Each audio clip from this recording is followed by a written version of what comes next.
Okay, so now I know that this might not be what people expected, and yes, I swear to God, if this crashes a fourth time. Okay, so I have decided that clearly there's something cursed about the Persona 3 finale. Nyx does not want us to beat Persona 3, so we're going to be doing something a little bit different.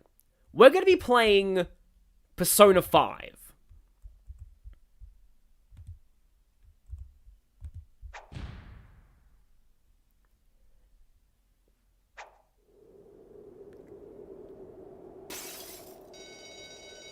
Oh, I'm sorry, did I say Persona 5?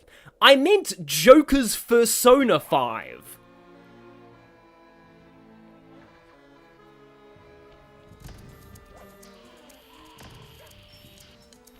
So, okay, again, if this crashes, it's totally fine. I just wanted to do something, and I have promised that I would stream this for a while. I promised I would stream this one day, because back during Persona 5, I reference this all the time. Sly is the reason why I got so hyped for Persona 5.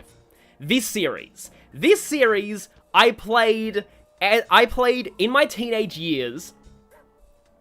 And I'm not going to make any more furry jokes, by the way. None of that. This is actually a generally really good PS2 platformer series. This is, like, and I've been wanting to stream this for a while. So, yeah, again, like, this is basically, my origin story of liking Persona 5. Because this was my introduction to Phantom Thief media. For those of you who haven't seen this game, it is genuinely very good. And yeah, people have been excited, so yeah, again, like, if this crashes, it's fine, but if it doesn't, it'll be part 1 of Sly. And yeah, when we press start, we're gonna actually just straight up begin the prologue. But I will also say, that, this game is proof that cell shading has aged incredibly well. Like, you can also get this game on PS4 right now. Yeah, like, it's like, pretty cheap on PS4. They released it recently. I hope they release 2 and 3, though. I think 2 is a lot better. Sly 1 is weird. Sly 1 is not my favorite in the series. It's still pretty good, but this game suffers from first game syndrome, like, by far. It's a very different game to Sly 2 and 3. This one is a lot more Crash Bandicoot-like, which isn't necessarily a bad thing, but the story and characters are pretty consistent in tone over the course of all 3 games, and, sadly, no, I didn't finish Reload. Stream died, John Quino, but I am trying this just as a test to see if my internet will actually cooperate this time. Yeah. I started with Sly 2. I got into this via a demo that was included with one of the Ratchet & Clank games. Like, you know how you can enter a secret code in some games, and you get a demo for a different game?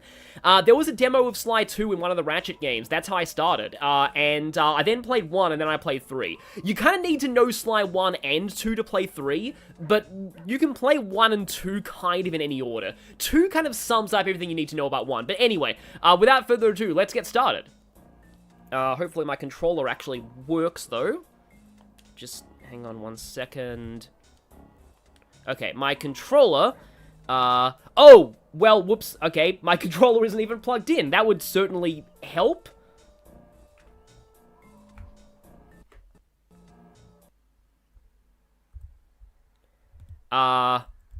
Okay, I believe plugging the controller in just killed the sound, so I'm going to need to change my settings for that. Bear with me. Yeah, there we go, it changed to wireless controller.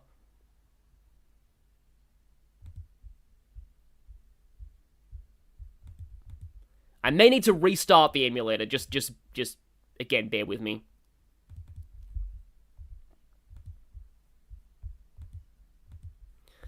Let's exit out of that.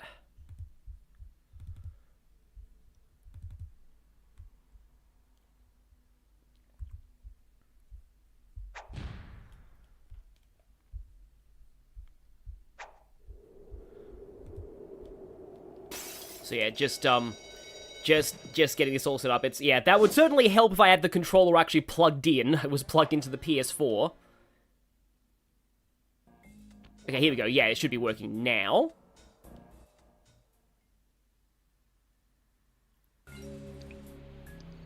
Oh, wait, wait, does this already have a save file? Okay.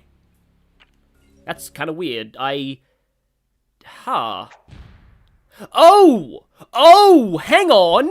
Wait, that's why there was a save file! I have Bubble Tea's memory card! So this must be Bubble Tea's file, okay. Yeah, new game. Sly, come in! Sly!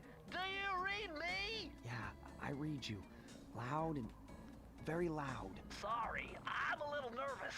Trying to break into police headquarters does that. Get over it, Bentley. You're safe in the van. I'm the thief here. I've got to steal that file from Inspector Carmelita Fox. Well, count on me to be your eyes and ears, buddy. Got their security system totally scoped. To get inside, you're gonna have to go through that air vent. All right, I'm going in.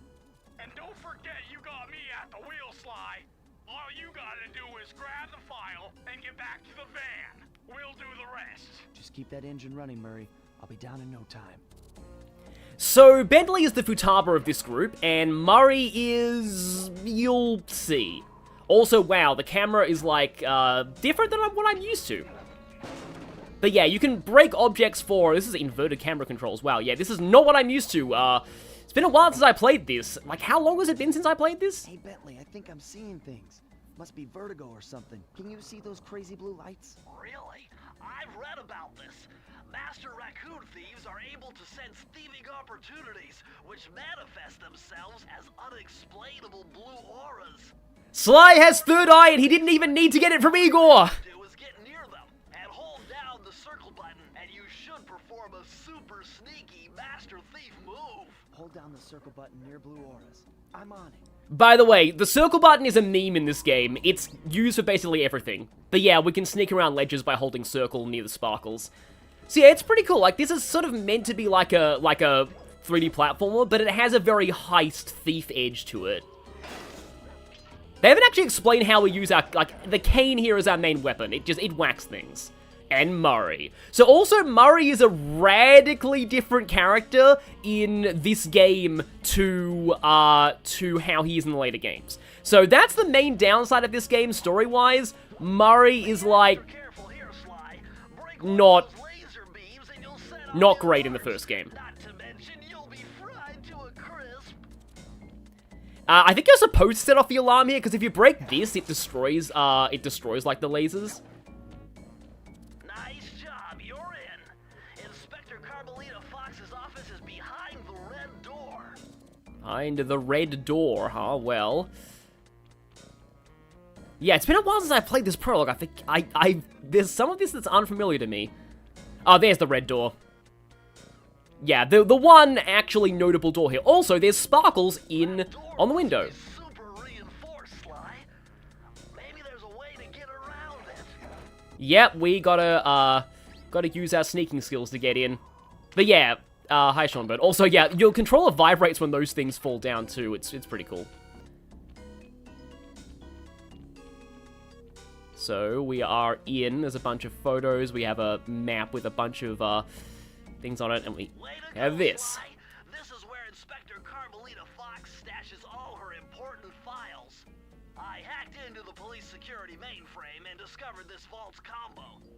Try dialing in 937. So this game has a lot of these vaults, from what I remember. I don't know if there's any significance to the number 937, but, like, sometimes developers put, like, their birthdays or certain significant dates as things like this.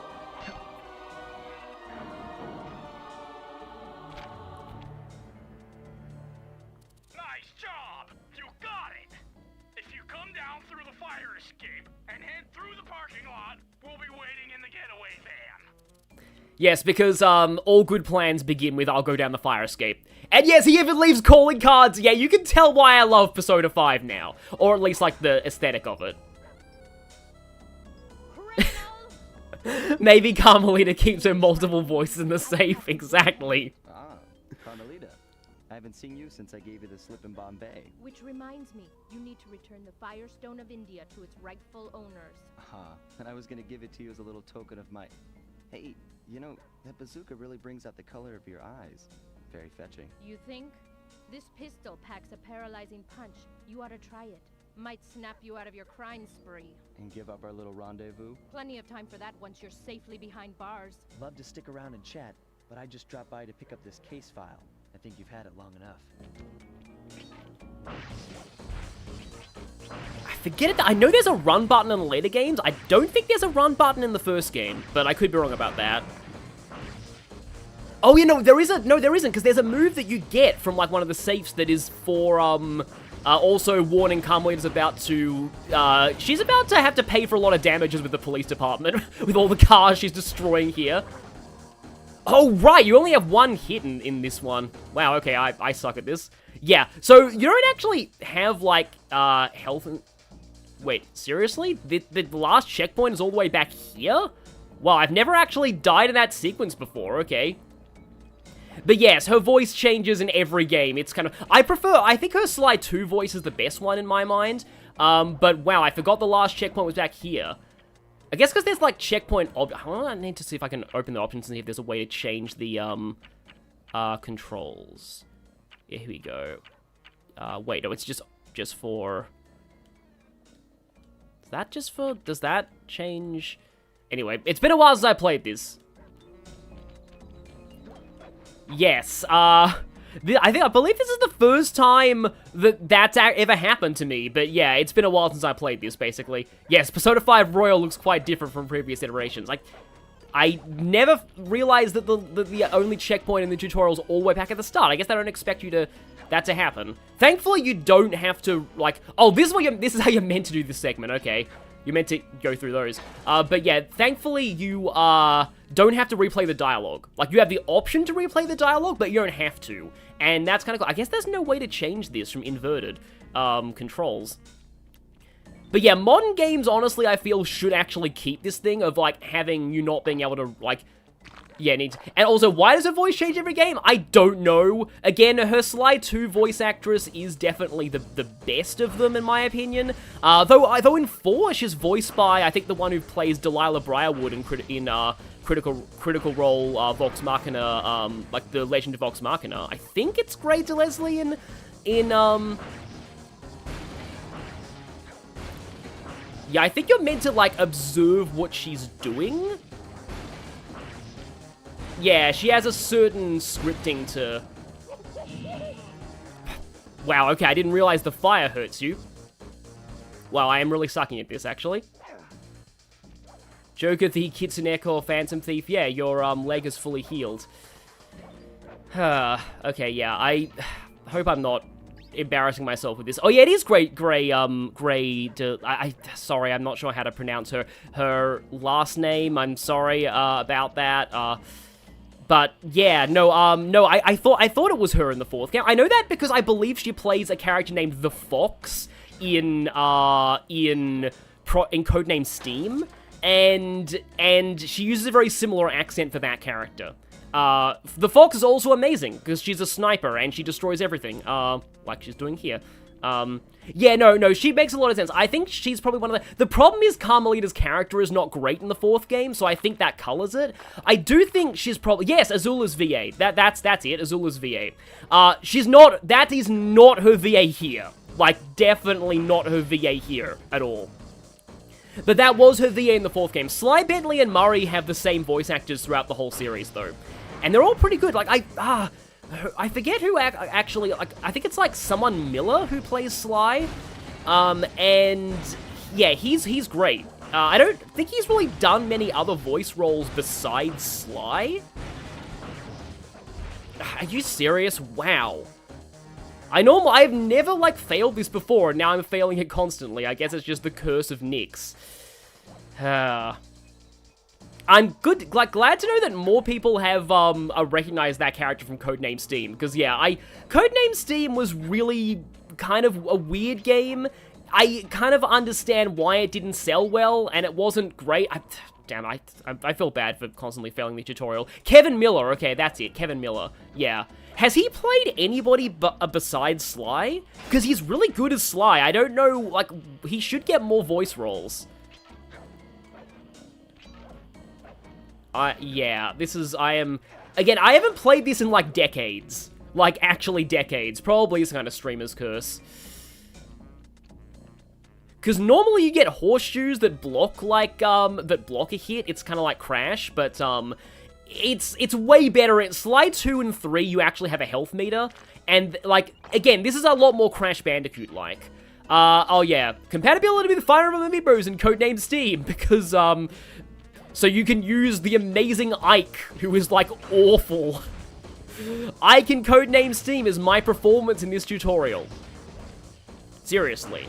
Like, Ike in Codename Steam is by far the worst character in that game.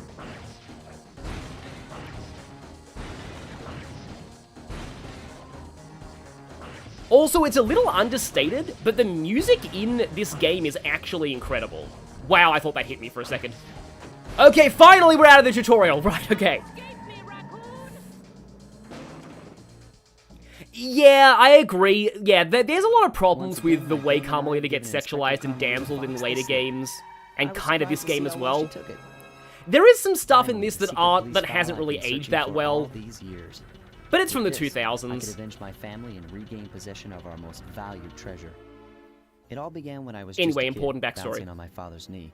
You see, I come from a long line of master thieves who kept all their secrets of sneaking and stealing in an ancient book. The Thievius Racoonus. One of those ancestors is Anyone voiced by who read Sam it Riegel, by learned the to way. be especially sneaky, which is why we specialize in stealing from criminals. After all, there's no honor, no challenge, no fun stealing from ordinary people. You rip off a master criminal, and you know you're a master thief. Well, on the night I was supposed to inherit the book, 5 visitors came unannounced to our door. My father fought to protect us, but the gang of villains known as the Fiendish Five overpowered him and ransacked our house until they found the Thievius Racoonus. Our family's manual of thieving greatness fell into their filthy hands. They tore the book into 5 pieces and split it up, each villain disappearing to the farthest corners of the world to commit dastardly crimes. Broken alone, I was dumped at the town orphanage. There I met 2 guys who became my lifelong buddies and trusted crew. Bentley, techno genius and strategist supreme, and Murray, part-time driver and full-time burden. Together we pledged to track down the Fiendish Five, avenge my father, and steal back the Thievius Racoonus. I knew I was about to face the toughest test of my life. On this mission, I would either become a master thief like my ancestors before me, or fail and allow my family name to bite the dust. Yeah, Rage the voice acting in the first game is like, it's not as good as it is. It got better. Like, these voices settled into the characters more in the second and third games. I still think the performance is decent for its time, like, voice acting-wise, though. That was a nice piece of work back there at police headquarters. No, it wasn't! Come see me if you want to check out any of your old movies. I've got them all here on my computer. Use the left analog stick to move around the hideout. Yes, he did say full-time burden. Murray is not that in the later games. Murray is like the muscle of the group in the later games. For some reason, anyway, you'll see. It's implied that he has like a character arc, and that he got more confident and sort of made him, and became stronger, but like, it's weird. Like, he's one of those characters who's, like, completely different later to how they were in the original. Like how Knuckles in, like, Sonic 3 was, like, a troll, when he's not like that in later games. I've already plotted a route to our first target. Murray. Speaking of which, so yeah, this is, like, a preview of what the second chapter is. This is the first chapter. Yeah, the VA in the older games is generally rough. Yeah, the audio mixing here, voices are too quiet. Yeah, I guess so. Oh, General Deadpool, you just got done playing Sly 2. Yeah, this came out, like, 2002, I think? No, I could be wrong about that. But you would have seen it in the, like, earlier in the video, the dates. But anyway, yeah, yeah, Codename Steam is, like, honestly, there was some things that weren't great in Codename Steam. It was a fun game, though. Like, I appreciated Intelligent Systems trying something new. But it just kind of flopped. But yeah, the Ike Amiibo is hilariously bad in that game. Marth, I think, is fine, because he can, like, shield allies, and Lucina at least has a bow. It's because Codename Steam is so, gun-focused, and Ike is, like, all melee. The closest thing to a range attack he has, I think, is, like, a jump attack or something. So, yeah, like, I never used the Ike Amiibo in Codename Steam. He's also voiced by his actual voice actor from Path of Radiance, which was, like, the last time he wasn't Greg Chun. But, But anyway...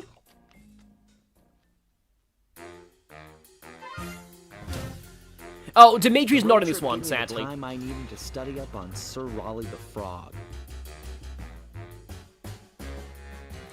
As a young man, this hot-tempered frog grew bored of his life of luxury and privilege. On a whim, he tried his hand at a bit of piracy and found it to his liking. Raleigh, who quickly became addicted to crime, was brought into the Fiendish Five as chief machinist, where his evil tinkering genius rose to new heights. The last reported sighting of this mad machinist was off the soggy coast of the Isle o' Wrath, a small island uncomfortably situated in the middle of a perilous Welsh triangle.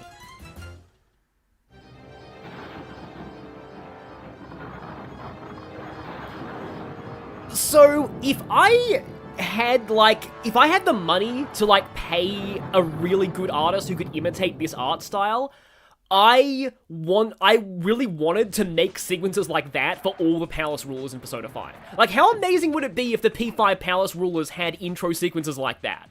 Like, I can just picture it. It's like, and like the chapter sequences, like all of that, I really wish that the P5, Palace Rulers had, anyway. Like, can you just picture it? Like, imagine one of those for, like, Kamoshida or Madarame.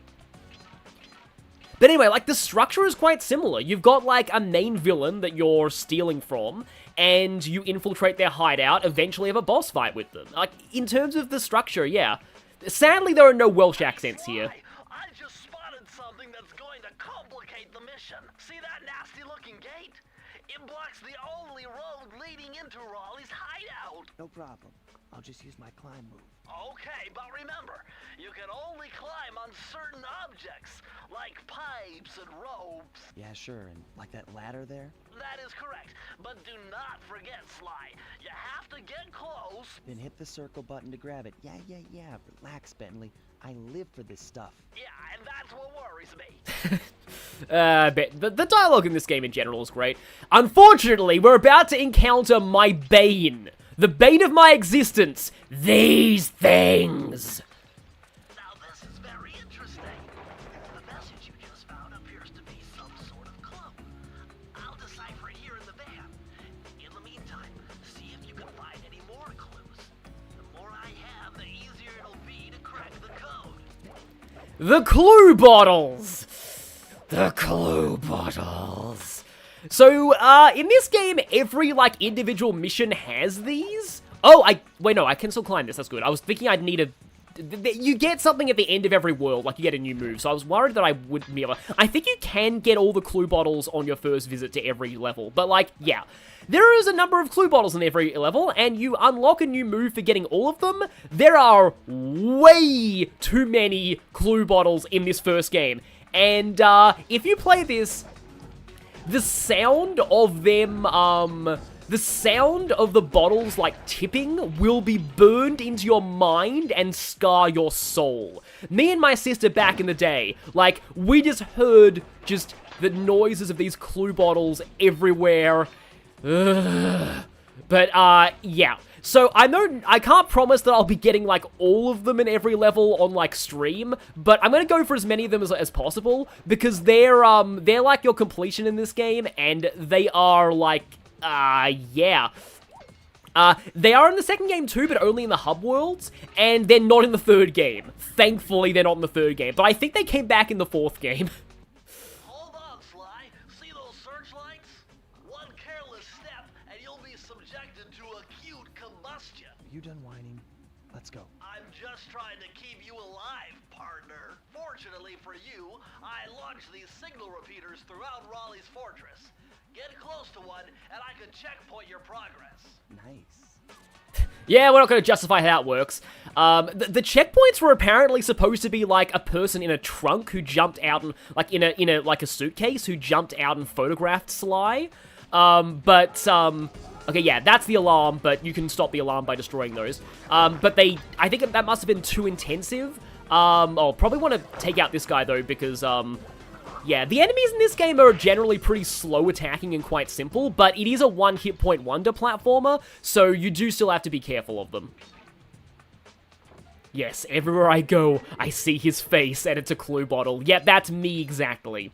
Me absolutely exactly. According to my amphibio positioning system, that big blimp is where Raleigh is hiding out. You know, that blimp looks more like a machine than a hideout. You're right, Sly. That is a storm machine. It's the reason why it never stops raining around here. That explains all the wrecked ships. But why would Raleigh want bad weather at his own hideout 24/7? Beats me. But rain or shine, I'm gonna steal my family's book back. And if Raleigh gets in my way, it's on.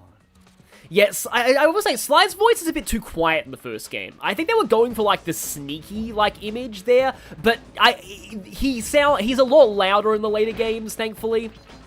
So, yeah, also, this is not drowning water, I believe. Does kind of push you back a little bit. Yeah, definitely pushes you back a little bit. But yeah, no, I would say that, I guess, like, Carmelita is the Kenji equivalent. I always saw Makoto as being the Carmelita equivalent of P5, but that's because I ship her with Joker. But it's like, because she was, like, Makoto was trying to catch the Phantom Thieves initially, but then she spoilers. Anyway. Nice job so far, Sly. To get over the next gate, you'll need to grab onto this hook using your cane. Just jump and hit the circle button. Got it.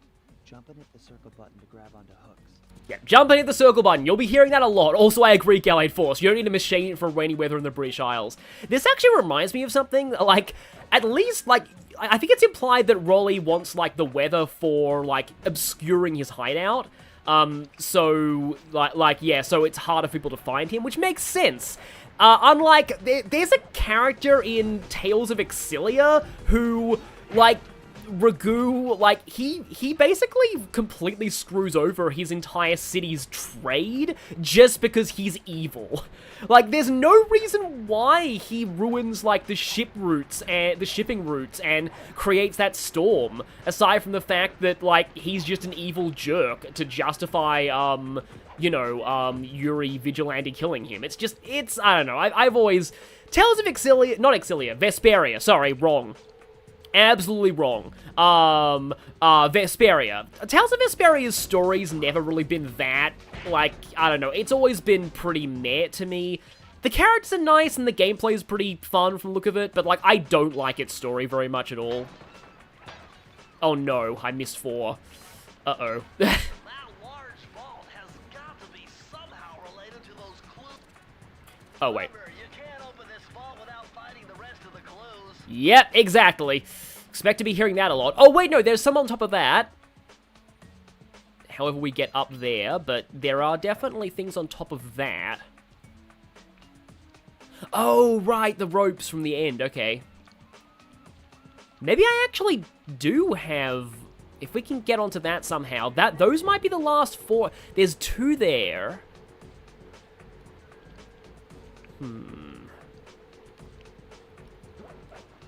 Yeah, no, it's not Tales of Exilia, it's Vesperia that's like, it's like they tried to do like a dark vigilante murder subplot, and the only way they did it, you know, I like Tales of Exilia a lot. Like the way that they did it was they basically, they wanted the protagonist to still be sympathetic despite, like, vigilante murdering people. So the people that he vigilante kills are just so cartoonishly evil and so cartoonishly above the law that it's just almost defies belief. It's kind of dumb, in my opinion. Okay. Okay, no, we can grab it from that side, because once you get the key in that glass case, the level is over. You can replay levels fairly easily, though. So, hey, if I actually do this, I think oh boy, the buttons are inverted for this, so, yeah. Still getting used to I haven't played this in probably over a decade. But yeah, I hope people are having kind of fun with this. I'm having fun. There we go. You found it, Sly. That's the final clue to crack the code. Now find out both, and I'll give you the instructions to open it. Yeah, so basically, yeah, I've heard rumors that Exilia is going to be remastered soon, and if so, yeah, Exilia is pretty good. Just play Jude's route on your first playthrough, don't play Miller's, yeah, don't play Miller's route. You miss out on a lot of the plot that way. Press the circle to enter the vault. Press the circle, yes. The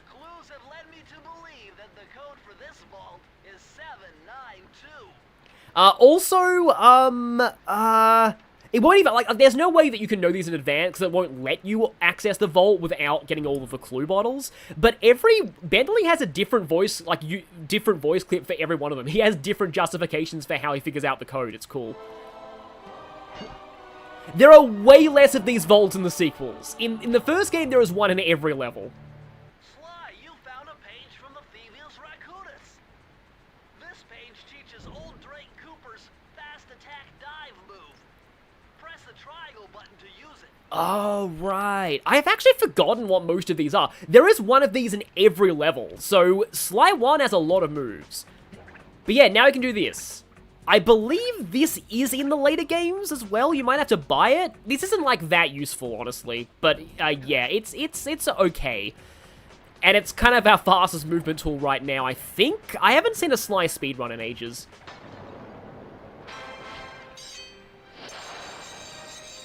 I love the metal scraping sound that they use when you get one of the keys. Oh, wait, no, it doesn't immediately end the level. Nice, okay. I also like the way that he throws the keys onto the doors as if they're ninja stars. Oh, yeah, no, Exilia has a rough endgame. Definitely a rough endgame. Yeah, you don't need to get all of the pages to beat the game or anything. In fact, it's not like there's like a special ending for getting all of them, from what I remember. That blimp looks like the most secured location on this boat. If Raleigh's really as smart as his police files suggest, then that's where I'll find him. Wonderful idea, but your plan is flawed. Why? Because it's impossible to get near him. To access Raleigh's blimp, you would have to sneak through that high-voltage power tube. To do that without getting electrocuted, you'd have to destroy that power generator. And to do that, you need 2 more of Raleigh's treasure keys, which are heavily guarded. Interesting. So when are you gonna get to the impossible part? Fine, but I warned you. I've marked the areas you need to hit with holographic markers. Follow them to your objectives. Thanks. Don't mention it. It's your funeral. Yeah, also, Bentley's a lot more supportive of Sly in the later games, I think especially in 2. Like, in 2, their friendship is amazing. But, yeah, in the first game, I guess things are a little bit, mean-spirited between the two of them. Also, you might notice there's a horseshoe there. I already have one. These are basically Ooga Booga masks from Crash. Wow, you found a lucky charm. That'll protect you when you take any damage.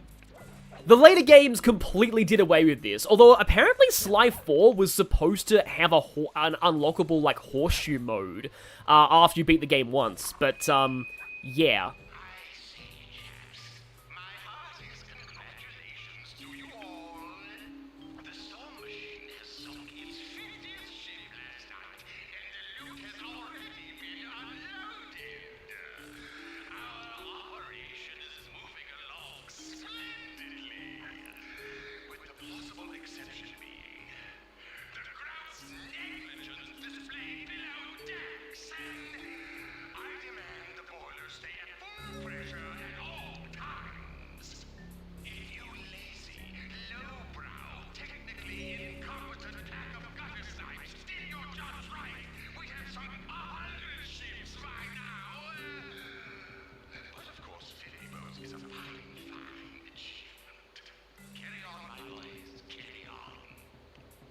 Unfortunately, those aren't subtitled, but yeah, you will hear a lot of, like, announcements like that from the villains in the hub areas, and I think they're very characterful, personally. But also, yeah, they've sunk 50 ships. That's, like, a pretty big body count when you think about it. Yikes. So yeah, like, one thing that I also think is cool is, like, you don't lose the keys when you use them, like, say, Zelda, so we still have 1, we need 2 more keys. And for that, we need to complete 2 of the quote-unquote levels in this world, so I'm gonna go to this close one, into the machine, okay. So yeah, Sly 1 is very level-based. That's not the case in the later games. In the later games, it's actually more mission-based. Later games play more like, kid-friendly Grand Theft Auto, people have said. Yeah, Raleigh does kind of give off Eggman vibes. He's like a villainous inventor. I do think he's the least memorable villain in this game. It's telling that Raleigh is like the only villain from the first game who doesn't get referenced in later ones. I guess the third one doesn't. My analysis tells me that if you trace the spinning crankshaft all the way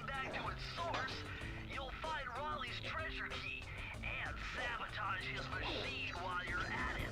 So you did do things like this in the later games, like sabotaging the villain's operations this way, but in this one, they're more just, levels of their own.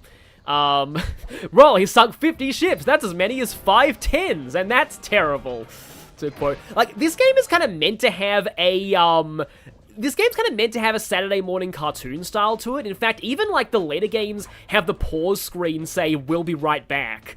So, it's definitely meant to be a cartoon. Yes, I know, we've already gone over that. Also, the music in this level is pretty nice.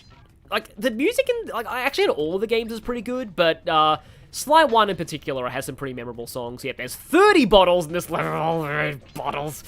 Yeah, it's funny. As you can see, I'm actually doing, like, I don't want to speak too soon, but I'm doing a lot better here. It's weird. I don't know why I guess my first playthrough of, like, the first Carmelita chase, I just won it on the first try, and I didn't realize any of the issues.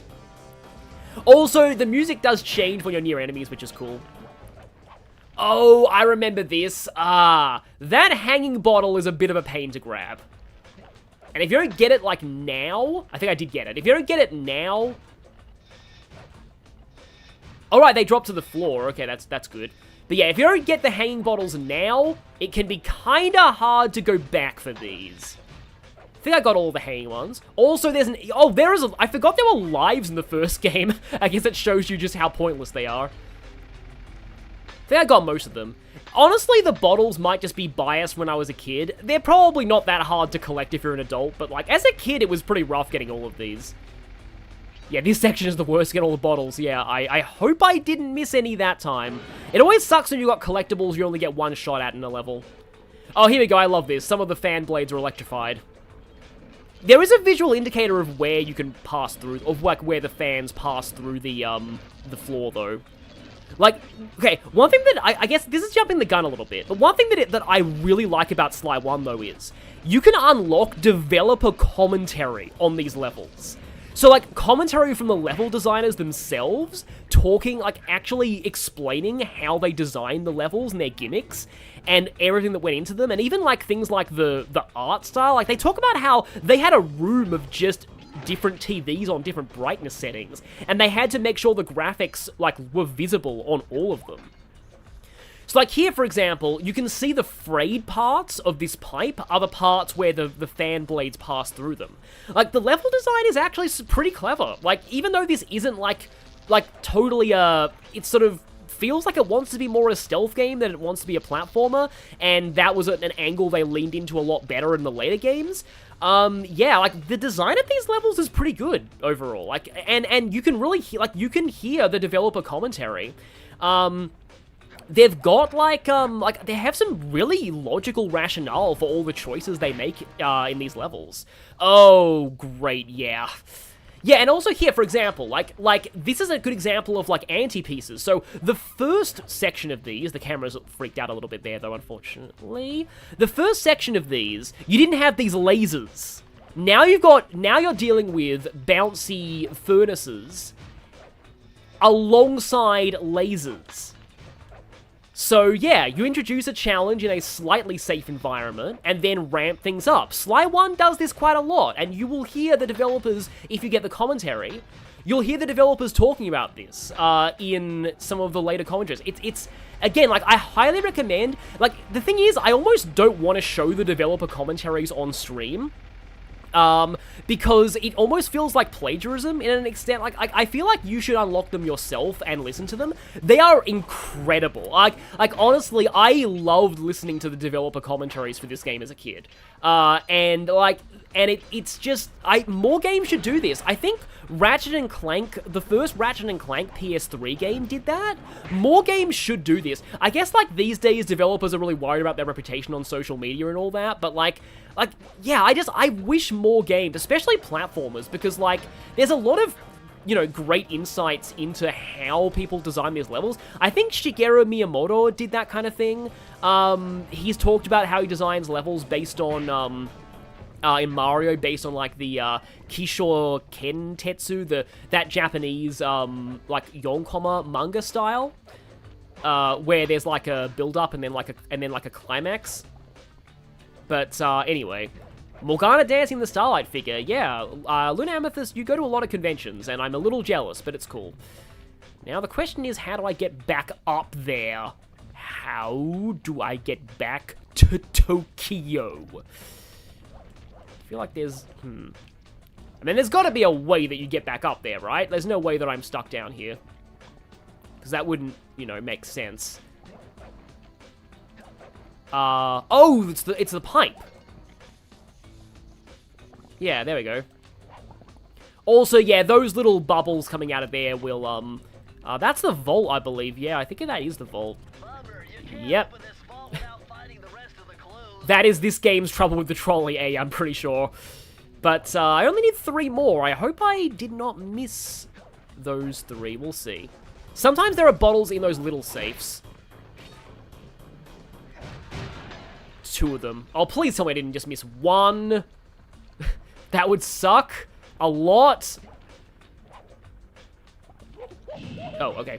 Well, at least that I had horseshoes. If you want to play Chaos Wars, I guess please don't.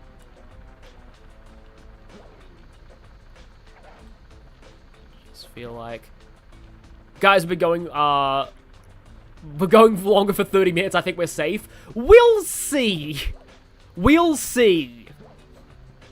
We'll all see. Oh, actually, no, I think you have to climb on top of this. Or not. Sorry, it's been a while since I played this. Just bear with me. Yeah, no, there's also Psychonauts. I feel like playing Psychonauts might work pretty well. Yeah, I know there's like a spinning thing there, and I think you might need to hit something into it, if I'm remembering right. Oh, no, there's a thing there that's going up and down. Right, let's check that out first. Yes, I know. Does Bentley seriously have a different line for only needing 1? That's incredibly annoying. Like, as in, not so much annoying as it is, like, frustratingly rubbing it in. Aha, there we go. There's the last one. So I did get all of them. There we go, I did get all of them. I like how it goes like bling to let you know that you've done it. Press the circle. I can't believe I pieced this one together. Try 227. 227. At least it's not 1, 2, 3. That'll be a thing in the 3rd game. Yeah, if people like this, I might end up streaming more of it later. But yeah, rubbing it in. Yeah, Bentley's a little annoying in the 1st game. He's definitely better later on. Oh. Claims she can move faster rolling than anyone else could on the run. Hold down the triangle button to use this move. Switch between your power-ups using L2 and R2. Yeah, I remember there were multiple ones on triangle. So this right here, yeah, there are time trials in the 1st game, and only the 1st game.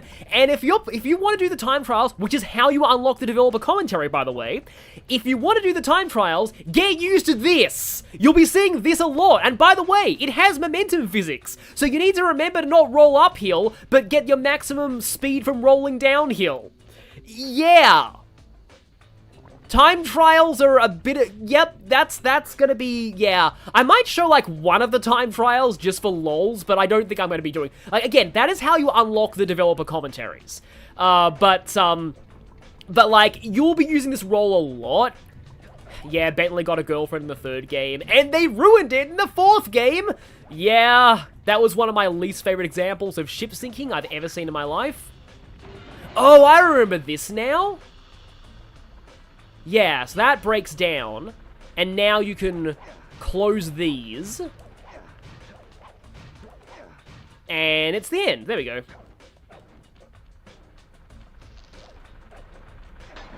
So yeah, you can return to earlier levels. I think it's easier when you've beaten a world. But I do kind of want to show at least one time trial, because they are interesting. Wait, I forgot that Mario rolls in Odyssey. Oh, is that the like the Shiver village thing?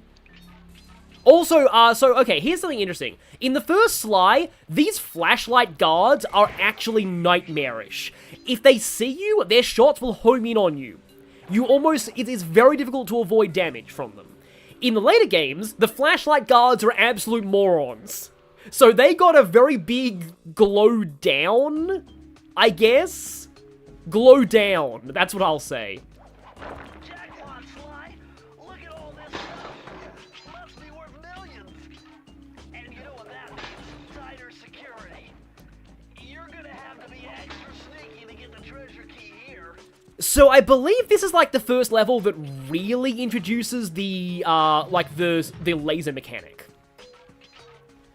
The lasers kind of work on like it's not, I guess it is 3 strikes, so, oh no, 2 strikes actually. So if you touch the lasers once, which I will demonstrate here by accident, they now become damaging, and the alarm goes off.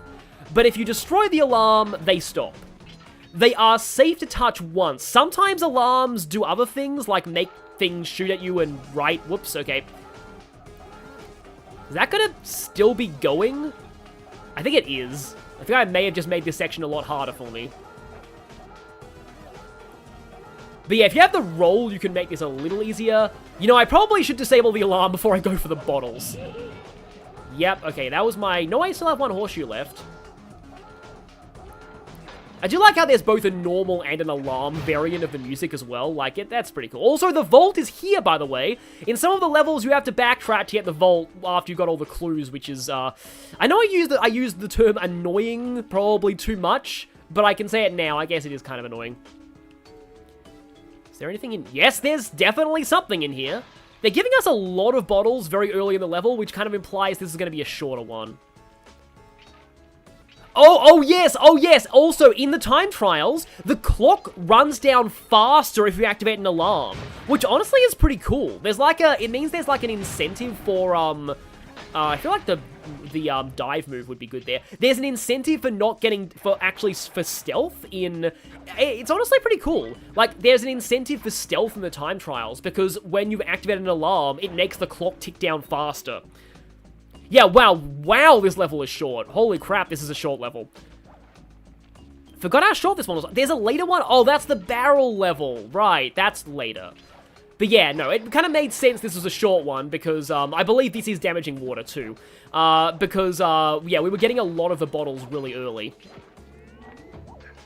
So I guess this being such a short level, it kind of is understandable that you need to backtrack for the vault. Though granted, I don't have a whole ton of these clue bottles.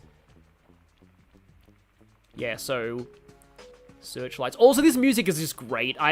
You might remember that I used a lot of Sly music for Morgana's bios back in, this one just needs to stick around here. Back in Persona 5. There's a reason for it. Like, Sly has amazing, like, just sneaking music in general. And I just feel that it fit Morgana quite a lot as a character. Sly, I believe, was in PlayStation All-Stars Battle Royale. He was not in, that was kinda Smash. Oh, that wasn't an alarm, okay. Also, I see a bottle there that I missed. Okay. There are 5 more bottles, because that's the key. That's the end. Do I go for bottles? Oh, that is, a little bit hard to backtrack down there right now, but now that I've disabled all of the lasers. Missed a few near the glowing laser eyes? Yeah, okay, right, I can go back for those. I guess.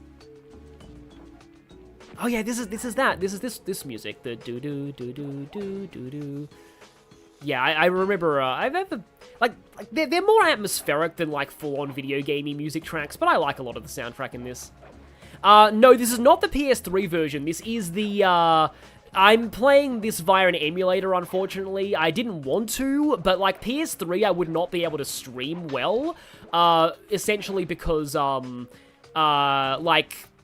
okay, how do I describe this? Like, I can't get 60F, like, full-on... No, I have no lag-free pass-through, with... Yeah, I can see bottles there. I have no lag-free pass-through with the PS3. So the way that my capture card works for that is, I wouldn't really be able to stream properly, because I need to be able to see, like, exactly what I'm doing.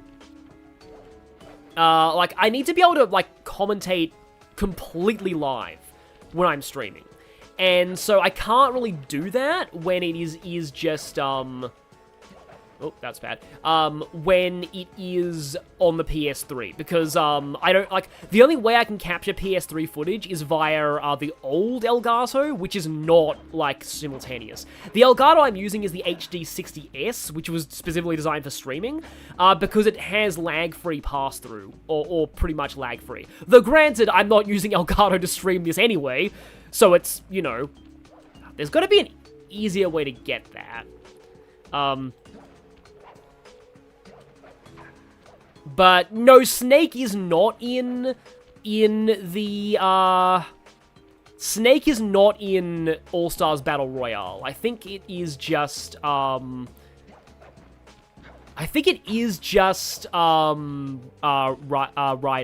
Or I think they pronounce it Raiden in, no, that's Mortal Kombat, no. But I'm pretty sure it is Raiden. And that's like, you know, Metal Gear Rising Raiden, so, you know, the actually redeemed version of the character. Though I think people have since come around to the original version of him. Because, like, he was always meant to be a deconstruction. He was meant to show that trying to be Snake when you're a real person won't end well. Oh, there we go. So it's just a little bit fiddly. But I guess if I needed to backtrack to get this vault anyway. Yes, you'll be hearing this quite a bit. Oh, and it was Reboot Dante. Right, of course it was. Dial in 436. 436, okay. I can't remember what most of these are. I'll usually remember them when I get them, though. Rules of Nature, Raiden, exactly. These are the blueprints of Raleigh's entire operation. Oh. I wonder... Yes, I can wire this info directly into your binocucom. It'll show you the position of nearby clues and breakable objects. Yeah, so every world has one of these, and they just, like, let you... I haven't even used the binocucom yet, but I believe you need to click one of the sticks to use it. Actually, which button is it to use the binocucom? Oh no, it's L1. Yeah, it's L1 to use this. This is cool. You use this a lot more, but yeah, the orange icons are breakable objects, and clue bottles show up as like blue. Not blue, green. Wow, I'm failing at color. Oh, you actually just tap it once. Okay, that's useful. But yeah, the binocucom is a lot more useful in later games. Much more useful. And yeah, PlayStation All-Stars Battle Royale is definitely an awkward game when it comes to the roster. Like, why no Crash or Spyro? Seriously. Because, like, I know they're not technically owned by Sony anymore, but, like, why no Crash or Spyro? Also, like, I know Ratchet was in it. Was Jack even in it? I don't even know if Jack was. I know that, Dan Fortescue was. I played a demo of Medieval at a friend's house when I was a kid, but I never played the full game. I never had a PS1, but I could play PS1 games on my PS2. Yeah, essentially it's the compass, from Zelda. And every world has a separate one of those, so I guess there's like one less secret move in every world. So I have enough to get to the next, area of this world, but there are usually more levels than you need. Usually. I can see a portal in there. Also, is that I think that's a horseshoe. But I think those vines, those spiky vines there are damaging, so... No, it's not that hard to get that. But yeah, it is funny how they sort of went with like a... I saw this game showed up in like a list of... You can adjust the game camera using the right analog stick. And to bring the camera behind you, click it. Yeah, clicking the stick. I just discovered that by accident, last time. The question is, how do I get over... Oh, there's a sneaky thing there. Okay, that's how I get up there. Like, this game's generally pretty intuitive about how you, do things. There's also, I believe, looks like there's another level here, but yeah, these are... Oh, wait, I just realized this is basically mind flayers if they're squid-headed people. Oh, yeah, so, if these guys see you, just kill them immediately, because you will get hit, otherwise. They're basically homing. Oh, right, we have to climb up that and then go over there, yeah. This might be a... Oh, this is the barrel level. There we go. Some of them are like mini games rather than levels, but this is not one. So yeah, this is one of the highlights of the early game of this one, by the way. Those rats got pegged. Raleigh appears to have booby-trapped this entire place. I'm gonna enjoy this. Don't you get it, Sly? If you step on that rug, forget about becoming a master thief. You'll be a master dartboard. Wait a second. What if I jumped into that barrel for protection? I don't know. It looks pretty risky and very unsanitary. Only one way to find out. Yeah, so here are where the clue bottles are indicated when you use the binocucom. So, as you can see, there's a few, like, below the floor. I guess we'll get to those later. But yeah, the gimmick of this level is you can just sit here and they'll just keep shooting you and you will never take damage from this. This barrel is the ultimate barrel of invincibility. It's fine if you move in it too. And also, this is actually kind of interesting. I believe if you walk up to this guy, the barrel will actually protect you from getting burned. I don't think it even ruins the... You can still use the barrel afterwards. I think it's still fine, from what I remember. Yeah, it still works fine. And it knocks you out of the barrel, getting hit by the fire once. So it actually provides a good springboard for hitting the enemy. So yes, this is the ultimate barrel of invincibility. Oh yeah, the rats as well. Also, yeah, I believe they go into this in the developer commentary too. The fact that the key, you can see the key there.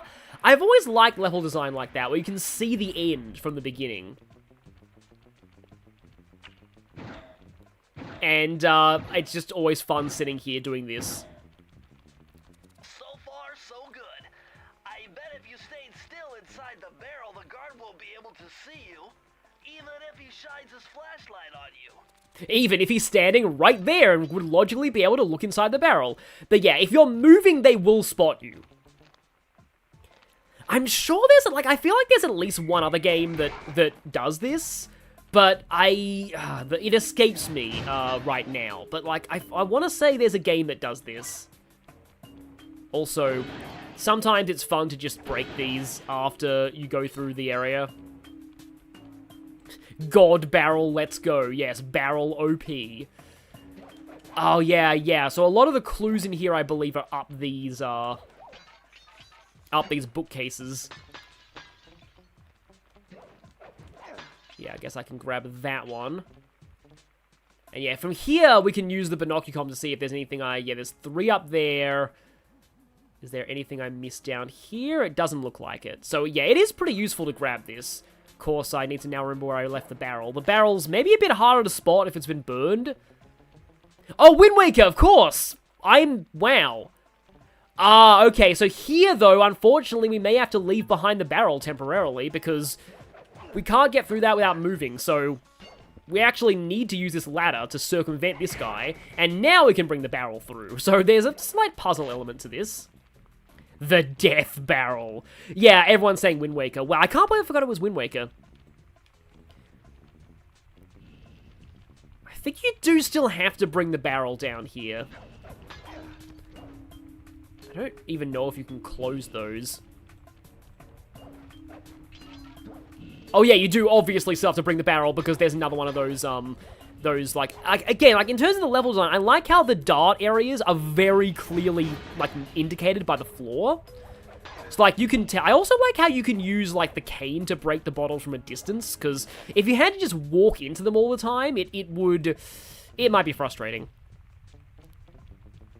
Yeah, you do need the barrel now because of this, but yeah, it's like those blue floor mats. Forsaken Fortress PTS. I don't know why. I guess I just misread a lot of things as a kid. As a kid, I thought that place was called the Forcassian Fortress. Like, so I was always just saying we have to go back to the Forcassian Fortress. I believe the Helmarock King, I simply called it the Bird. It was really fun actually getting to finally fight that thing, though. Like, after it kidnapped Link's sister. Like, you actually finally fight it as at the end of the Forsaken Fortress as a boss. Oh yeah, you also get to smash it with a hammer repeatedly in the head. Which I recently... so, to those of you who mentioned, like Paper Mario earlier, back in the P3 stream that I tried today. You guys will probably be proud to hear that I fought the Shadow Sirens for the first time, and before the fight, I made sure to whack Bedlam in the head with a hammer repeatedly. I also see why people sympathize with Vivian so much, because, like, wow, is she abused by Bedlam badly. Like, just, holy crap, it's awful. Is that... yeah, that's a frog, yeah. I thought it was like an eagle for a second. I believe here, yeah, if you just jump around there and grab that ladder. 8 more bottles left. Oh, yeah, oh, this is interesting, because, yeah, you would get stopped here. So I wonder if you have to clear the books first? Of course, that guy sees nothing wrong with the fact that where there was once a bunch of books, there are now just loose pages. Totally nothing wrong with that. Yeah, Bedlam is Bedlam is the real villain of Thousand Year Door. That's not even a meme. It's actually kind of true. But that's plot spoilers. I forget if you need to bring the barrel across. I think you actually do need to bring the barrel across these. Yeah, because there is another area over there. Fortunately, the barrel just drops down here. Okay, that's... did not have sexy female frog painting on my bingo card for today. Okay, yeah, there's a horseshoe on that. I think I actually still have 1 horseshoe, though.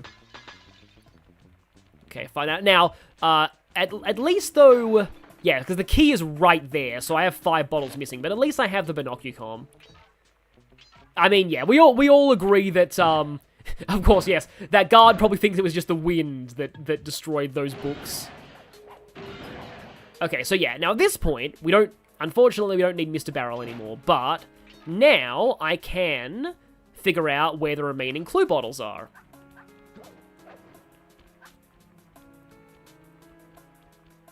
It is always cool, like, to have something that, like... Because in some of the later Spyro games, and I believe the Reignited trilogy, wow, I missed those, okay. Reignited trilogy for Spyro, brings back... Oh, no, it imports the, oh, I believe it's on the... That is actually kind of sneaky. But yeah, Reignited Trilogy, I believe, imports the gem radar from the... Not gem radar, but, like, having sparks point out gems to you. Yeah. It imports that into the first game. Ah, there we go. We can climb up the top of these. And then... should be able to get in here. There we go. Now, how do I get out, is the question. Oh, you can just push your way through this. I wonder if they added that later when they realized that it was hard to get out of there, and they thought, oh yeah, well let's do that. Oh right, I need to find the actual safe though. Does the safe shows on the? It does show. Does it? Forgotten where the safe is. I think it was like either near the beginning or closer to the end. But yeah, Sparks Point. I don't know if there was an official name for that. I used to call it Gem Radar, but like it's not really a radar. Because it just has sparks point to where the remaining gems are. Rather than, like, actually showing you exactly where they are. But, like, that was very convenient. I think it was fairly hard to unlock in Spyro 2, but in 3, you had it pretty early. So, yeah, forgive me if I'm, it skyrockets Spyro 1 into being the best one in Reignited. I mean, I can see that. I actually haven't played Spyro 1 Reignited yet, just because I want to play it with my sister, and she got sick, and then she got, then she had a baby, so it's pretty difficult to find time to play games with her now. But yeah, I've heard good things. Gem Compass, yeah. Safe on the 2nd floor, okay, yeah. Yep, so apologies if it takes me a little while to find it again, but, second floor. Close where you broke the books on the ground? Okay.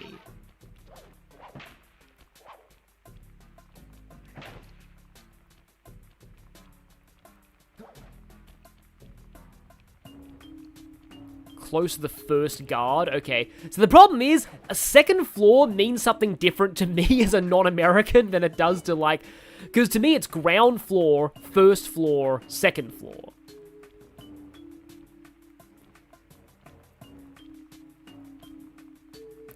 Yeah, Spyro 3 Reignited did feel like it was, like, one of the weaker ones, I guess. But, like, Spyro, Crash, Sly, and Ratchet all need cartoons. Well, about that, the money is more important in later games, Sly games. The money in this game is just, you get 100 and you get a horseshoe, I think. It's not really that, you know, major. Oh, it's the elevator. Yeah, I had a feeling. Yep. Close the chandeliers. Yeah, thank you. Thank you. So, yeah, the money doesn't really do much in this game. It's very much like a... There it is. There we go. It's very much like coins in Mario. It's actually money in the second and third games. You need to buy your moves instead of getting them from safes. To enter the vault code. With the help of a straight edge and compass, the answer was simple. Dial in 242.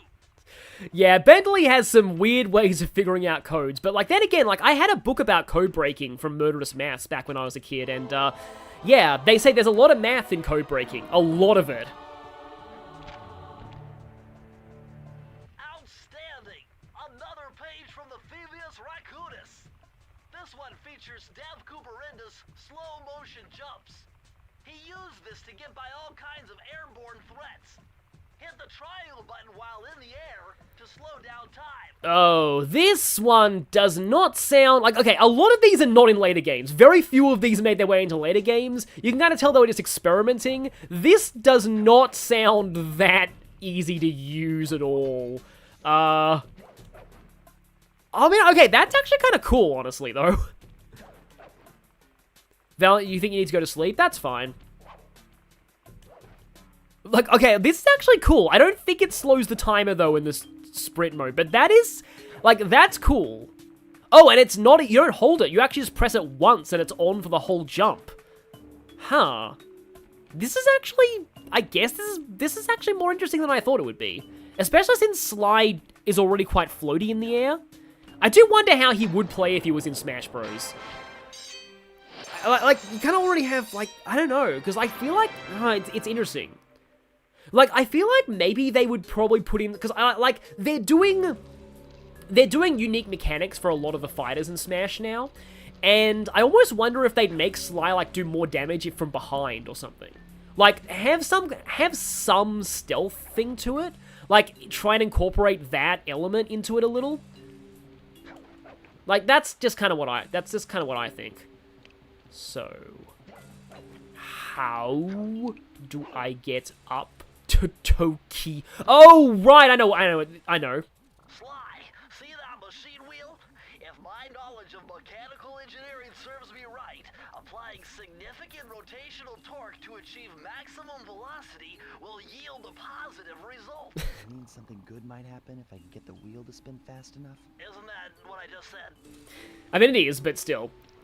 But yeah, it's one of these. And there is a level that's kind of based around those, and I think it's this one. So yeah, they teach you it before you can get... The Fire Down Below, I remember this one, yeah. I feel like the Fire Down Below was like the first one of these that I usually do. I don't know why, but I think it was. So the level names in this game are pretty good. I'm surprised we haven't actually had a minigame yet. Yeah, I remember this one now. Temperature's reading way off the charts in here. This must be the power source for the storm machine. And of course, the vault is like right at the very beginning. So yay, backtracking, I guess. Also, this level had a pretty good song from what I remember. Especially the detected by enemy version of this. I remember it being quite good. I am surprised that didn't hit me, but okay. And I don't think it's that one. I think sometimes it goes into this particular variant when you're spotted. Yeah, you thought a lot about how, like, the PlayStation mascot characters would go in Smash and you wouldn't like any of them. I think Crash Bandicoot would be good. Spyro would be interesting, because I don't know how, like, his hitbox would work, because he's quadrupedal and pretty small. Then again, Pichu works, and Pichu's pretty small. Also... Oh, yeah, these... Yeah, remember that there's some things behind the coal sometimes.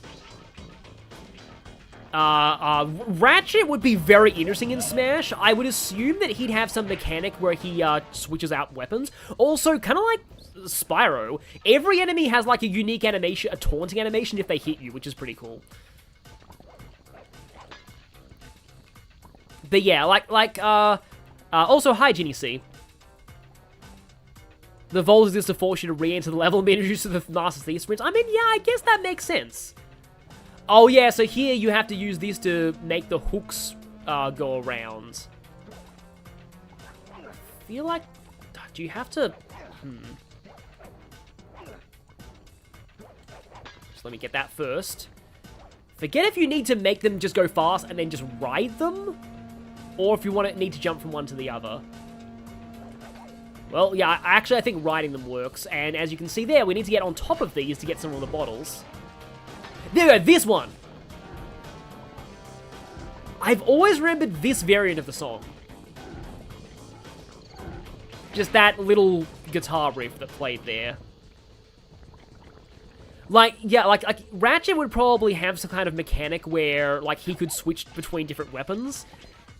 So that would be interesting. And, like, you know, he'd have the Clank helicopter / jet as up B. I don't know about, like, honestly, Jack was always my least favorite of the PlayStation mascot platformers. It's, like the games were good. Honestly, I feel it's more because I didn't really get a lot of the, like, Jack had a lot of adult humor in it. So did Ratchet, but Jack definitely had more. And, like, Jack 2 was very hard as well, but it was a decent game. Jack 3 was balanced the difficulty better. Now I can actually use this to see if I've missed any clue bottles in this region.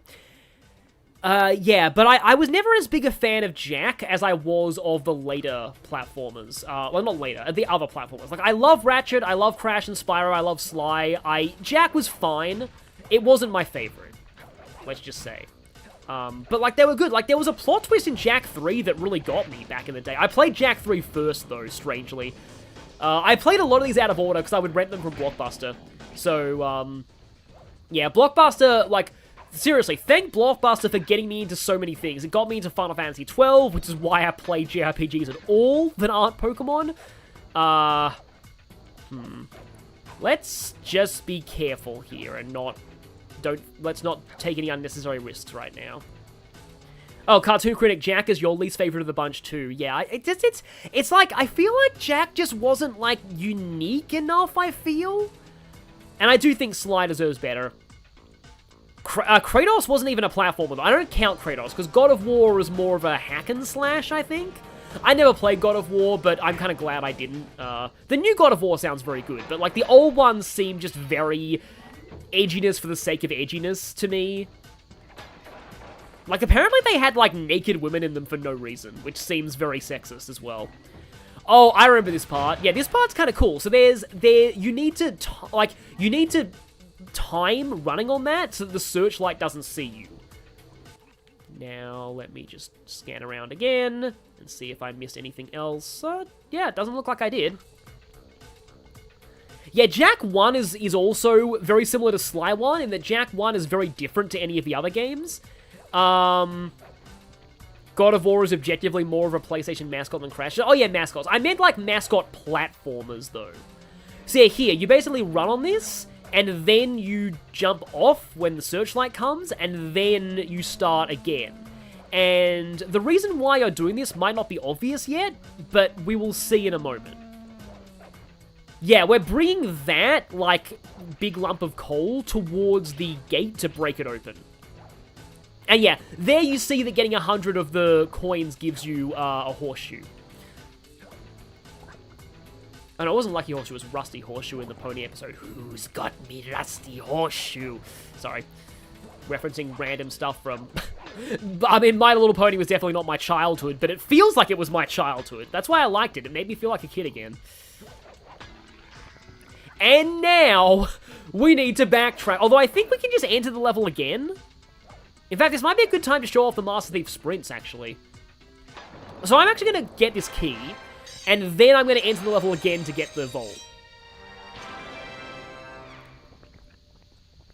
The God of War creator said he doesn't like Kratos' character development in later games? Huh, that's interesting. Huh. Because I thought people generally liked how Kratos was in later games. David J. Yeah, he was the guy who couldn't figure out Metroid Dread, wasn't he? And he made a rant on Twitter about how he couldn't figure out Metroid Dread, and therefore Metroid Dread was a bad game. Yeah. Yeah, that's the thing. So yeah, so there's 3 icons in these levels. There's the key, there's the vault, and the third is the time trial. Or Master Thief Sprint, as they're called. The Greeks were notoriously bisexual, so why no naked men? Exactly. Exactly. That's why Hades is accurate, because it lets you romance everybody. Well, not literally everybody, but yeah. No code can stand before me. It's got to be 579. That'd be hilarious if that was wrong. But no, the codes are never wrong. So I've forgotten, I've forgotten what this one was. Interesting. Chris Cooper's dive collection technique. This move is an extension of the dive move you already know. Just jump and hit the triangle button near breakable objects for some fast braking, fast collecting action. I remember this being very fun. This is very fun. Wait, you can romance in Hades? Yes, you can. It takes a lot of runs, though, to get the characters to the point where you can romance them. It does take quite some time. Okay, how do we actually do the time trial? Do we have to just... I know that at the start of the level, it says press something to enter Master Thief Sprint. Actually, maybe you need to get... I think you actually need to get the vault to unlock the time trial. Sorry, anyway. Gonna have to keep going back and forth into this level. There's probably easier levels to do as your first time trial, though, to be honest. Maybe let's try... Then the other one's quite... But there's also a lot of sneaking. I'm trying to think which one should be my first... I'll try Into the Machine. This one might be a bit awkward to do for the time trial. But yeah, for Hades 1, it takes a lot of runs, and you have to give them a lot of nectar. There we go, there's the time trial. No, I'm on that. Okay, I need to be on roll. Okay. Can I knock that down first? Okay, here we go. For some reason, there's like a yippee sound when you enter the sprint, or it's either that or a chicken. And, well, I've pretty much already, yeah. So, I believe you lose your horseshoes for any of the time trials, just like in Crash. And only the first game has these, by the way. Only the first Sly has these. They pretty much got rid of them after the first game. I'm just gonna attempt this. Yeah, it does take a long time to... I cannot believe that didn't hit me. To romance people in Hades. Like, that's the thing, like... Deaths don't feel too punishing in... Also, for time trials, you want to jump off of these sneaking segments early. Because obviously this is very slow, so jump off of those early. Oh boy, yeah, rolling on these, not really recommended, but yeah. And also just rolled into a wall there, which is dumb. And yeah, right here, just don't even bother, we just fall. Yeah, the roll physics are very weird. It's definitely not like... Although sometimes it's bad in Sonic as well, but yeah. Oh boy! It's time for super speedy fan dodging. Kind of. I'm probably not going to do a great... I forget how lenient these times are. Unlike Crash, there's no, like, different relics. It's just... You either get there in time or you don't. So, yeah. I don't know if I'll end up actually succeeding in this, but we'll see. We shall see. Yeah, as long as you press circle once, you will grab onto these. So, like, don't, like, you know, keep jumping, keep mashing or anything. Just, like, just trust that you have made it onto the thing. I think these are designed so that you do them without the roll. And yeah, let's just skip all of that. Let's not risk the lasers doubling the time consumption.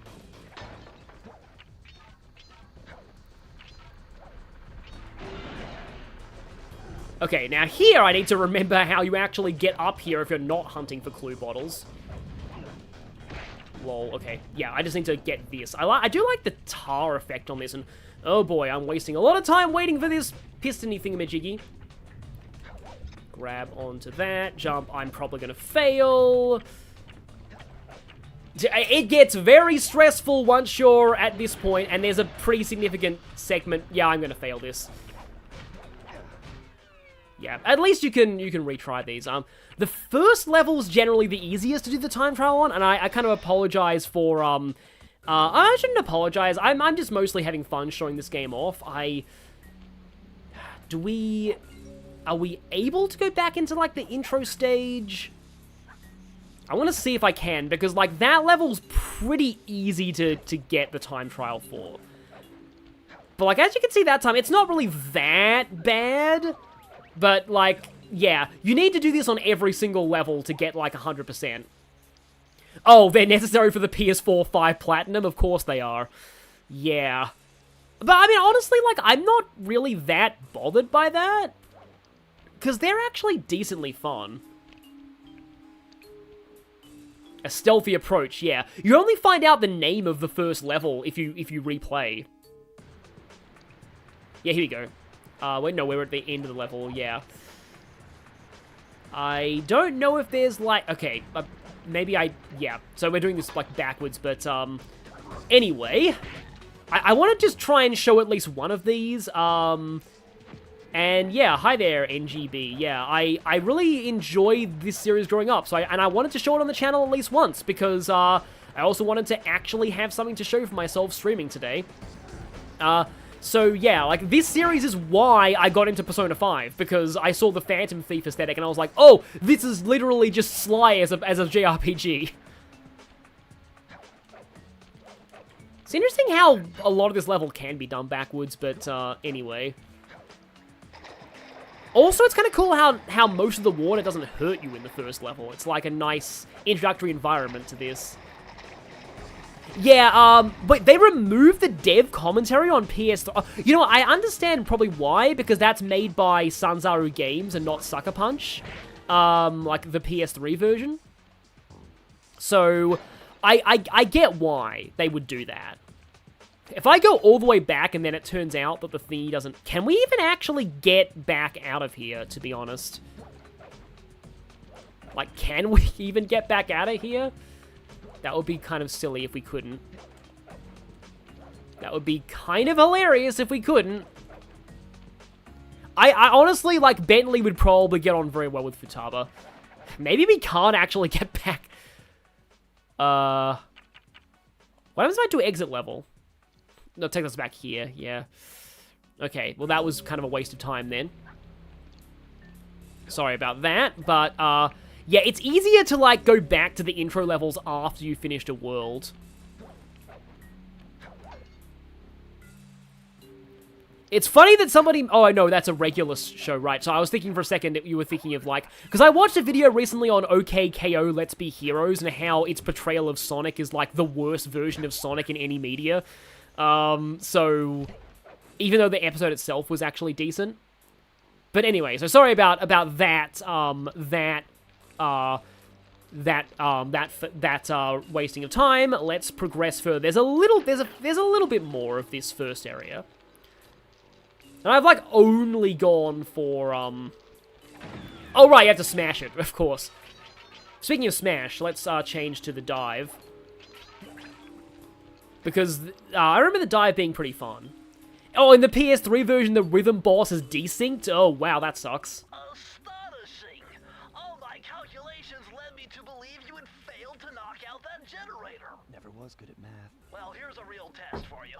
I found a way up to Raleigh's hideout, but unfortunately, it is doomed to failure. You're not gonna tell me I have to shoot myself out of that cannon. I'm afraid that's the only way. Now you're talking. You're really scaring me, man. Anyway, to get inside that thing, you had to steal all 7 of Raleigh's treasure keys. So what are we waiting for? You show me those hollow what's-its. You mean my holographic markers? Yeah. And I'll swipe whatever it takes to get shot out of that cannon and steal back my family's Thievius Racoonus. So now you actually need all of them to complete every world, so, like, it's more like putting things off rather than, like, actually, oh,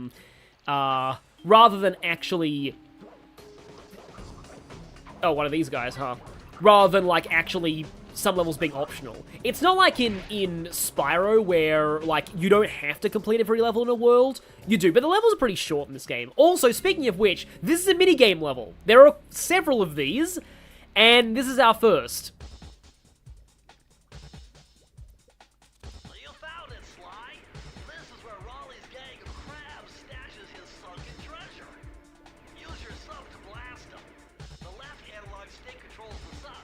Give it a try. So yeah, you... Use the right analog stick to fire its gun. That's it. Remember, you can always drive the sub in one direction while firing in another. To earn a treasure key, you'll need to collect all 40 chests. Do not let a crab take one into a tube. So yeah, in like, this kind of reminds me a lot of Spyro, where, like, you have these little mini-games for, like, collectibles, but here they're kind of mandatory. I don't remember this one being that bad, but I don't want to speak too soon. You have to shoot the chests for a little bit until they open. I've always, like, Sly has a lot of these. I believe they're called twin-stick shooters. But yeah, Sly has quite a lot of these where you have to, like, I'm not pressing any buttons, just pressing the right analog stick in a direction, is automatically firing. Oh yeah, there is a sound effect that plays when a crab takes a chest, so yeah, that's important to have that memorized. Oh, no. I believe I actually did get that one. Well, I mean, I would have immediately failed if I hadn't, so obviously I did. So balance between... because the chests take multiple shots to actually open.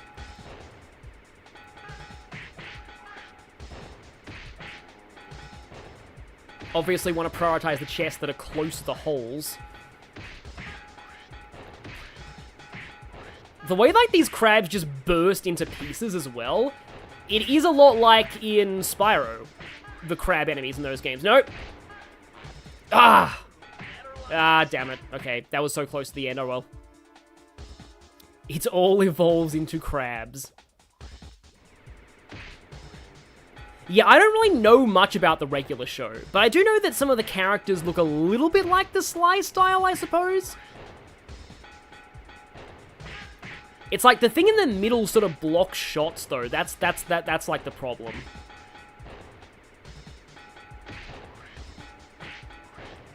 And, you know, you got to kind of balance between shooting the crabs and getting the chests. And you would think that Sly has lock touch so he could just instantly open these chests, but probably not. Maybe he forgot to bring lockpicks. I always like, it's funny, because of Sly, I wanted, like, a really good thief promotion in a Fire Emblem game at some point. Like, one that actually felt like a real thief class, because Assassin never really felt like a thief class to me. It felt more like an attacking class that just happened to also be able to use lockpicks, like that promoted from thief. It's like, when a thief promoted to assassin, they kind of stopped being a thief anymore. And that was kind of... so that's why I kind of liked, like, Rogue in Sacred Stones, or Thief Fighter in Genealogy, which I believe is usually localized as Rogue. There we go. Congratulations, you did it! First two seasons are pretty vulgar by Cartoon Network standards, regular show. But yeah, no, I was definitely the Rogue class. And yeah, Trickster's interesting, because Trickster's more of a staff class, and like Bo, but Trickster's kind of fun. So, I think, like, there is at least one other level in here, I think. Yeah, it's over there.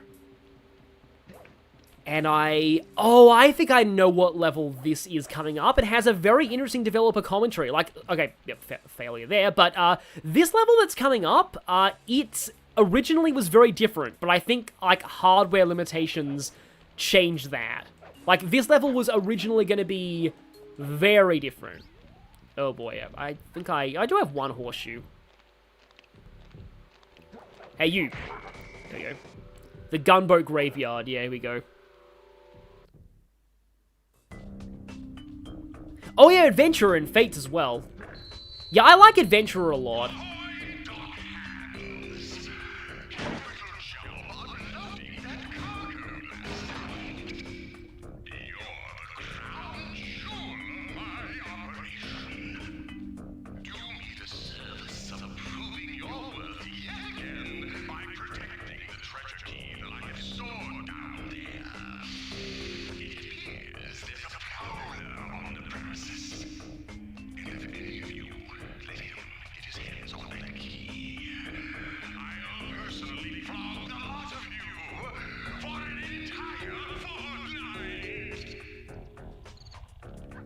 I did not actually hear what he was threatened to do to them for an entire fortnight, but it's probably bad.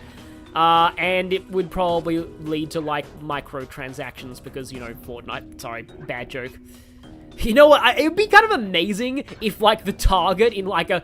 There should be, like, a Persona 5 heist where the target is, like, a microtransactions or crypto person. That would be amazing. Probably would scream, like, you know... trying to stay relevant, but still. Yeah, so this level, I believe, like, according to the commentary, from what I remember of the commentary, this level was supposed to be about invisible lasers, and you would have to, like, blow smoke or something ahead of you to be able to see them, which I think was, like, a common movie trope, but, I think, like, they couldn't quite, get that working with the graphics engine, so they had to do this, which is, like, honestly, this is maybe one of the less memorable levels in this world, although I do like the whole derelict, you know, plane and boat graveyard. Like, these have always been kind of cool. Isn't there one of the, oh, it's a train graveyard, but in, like, Final Fantasy VII Remake?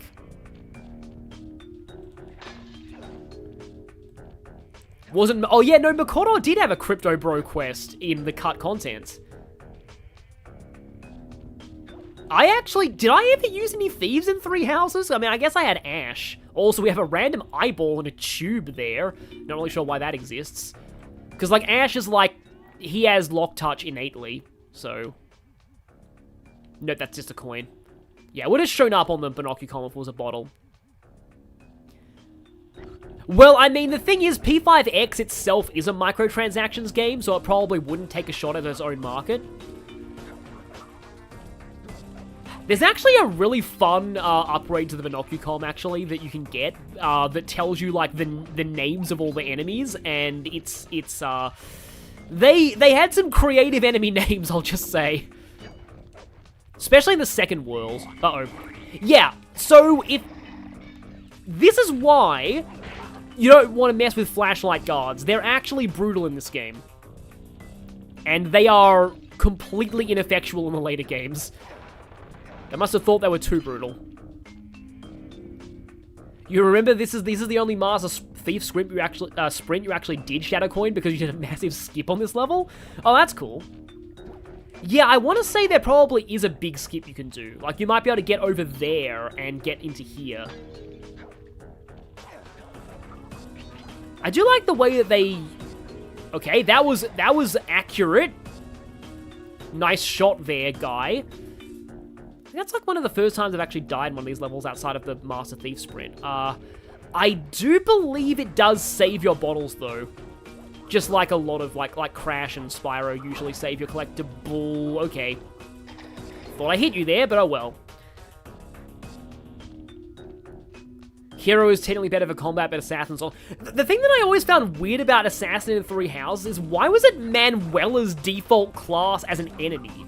Like, Manuela in Azure Moon, if by some miracle you don't recruit her in Part 1, which is like, seriously, you would, like, I have no idea why you would not recruit Manuela in Part 1. But like, but if you fight Manuela in Fort Merceus, or no, Fort Aryan Road, she's an assassin for some reason. Like, of all the classes that Manuela could be, assassin is definitely not the one I'd have pegged for her. I think she's sort of meant to be a mortal savant, canonically, because she has, like, a mix of strength and magic. But it's just like, I'm just gonna let him chuck another star. But yeah, it's very, very weird to me that she's an assassin. Manuela might as well have no default class. Yeah, I guess. And that's the end of the level already, okay. How many bottles am I missing? There's no way I have all of them, right? It would tell me if I had all of them. Oh, no, I have all of them. Okay, right, I'm dumb. I'm dumb, I didn't hear the sound. Press the circle to enter the vault code. This one was cake. Input 719. Wait, did Manuela really learn her sword skills at the opera? That's hilarious. Stage combat actually making her fight. She's a Bishop Green unit in Chapter 12 if not recruited? You're lucky, Sly. This page features Karen Cooper-Giwa's coin magnet technique. All she had to do was stand near money, and it would magically jump into her purse. From now on, you'll automatically collect any coins you come near. So, this game predated the Karen meme by a long time, but it's fitting that the ancestor named Karen had, like, the money-attracting technique. Seriously. They predicted the future. It is the ultimate menace, a Karen who makes your money fly into her purse. Oh, Dorothea also learned sword skills from the opera? Huh. Oh, I have all 7 keys now. Yeah, I thought that was the last one. It should have been the last one. So much charisma, even coins want to jump into your wallet. But, like, seriously, like, why? Like, it had to be Karen who had that. The strongest Karen. Yeah, like, there's a lot of ancestors in this game that are not mentioned in later games. I'd really like to see what these ancestors were actually like. Oh, hi, Falmoster. Also, hi, Monodam. Yeah, I promised that I'd stream Sly at some point, so I did. And now...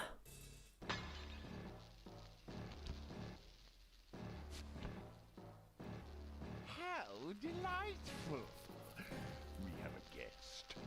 The only thing is, I hate unexpected guests. Listen, Raleigh, wipe up my family and steal what's mine, you better expect company. Oh, I'm ever so sorry.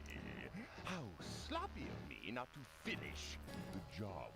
Obviously, we should have snuffed you out as well. So, without further ado, let me make amends by what? Bloating to gargantuan size and squashing you like the insignificant bug that you are! Bring it on.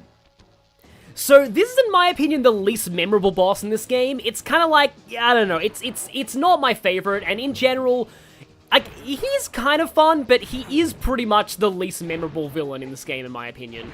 There is a reason he didn't appear in any sequels. So yeah, his whole thing is just, like, just wait for him to get small and hit him. That's most of the fight. And don't fall in the water, obviously. He plays his tongue like a guitar if he wins, which is funny. Easiest boss ever, cartoon critic, and yet I still failed because lol. Oh yeah, you don't actually, like, he doesn't take up the whole platform. That's probably what I should be doing, yeah. Don't immediately jump to the next platform. This isn't like Tiny Tiger in Crash where he takes up the whole platform. There we go. Yes, there is a rhythm boss fight. Unfortunately, that is the third world, and I don't know if I'll be getting there on this stream. But that is definitely one of the most memorable fights in this game. I would say it is the most memorable, but the fourth world boss is amazing. I'll just say, Flame Fu. Anybody who has played this will remember the phrase Flame Fu. Oh, right, now the platforms drop. Okay, there we go. So now you actually do have to leave the platforms. Now I remember this. I just found that out. Well, I'm failing at all the easiest parts of this game, aren't I? But now that I know that the platforms don't drop here, I can just leave him on one platform. He's easier that way. And smack, and then it's just one platform.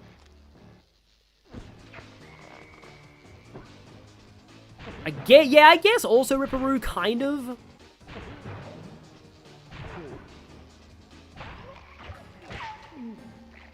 Yeah, so now the platforms fall down.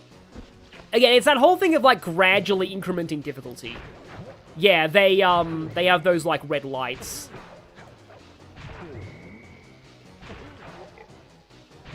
Okay, I'm probably gonna... Just don't want him to be... Oh, there we go. Because he doesn't stay vulnerable for very long.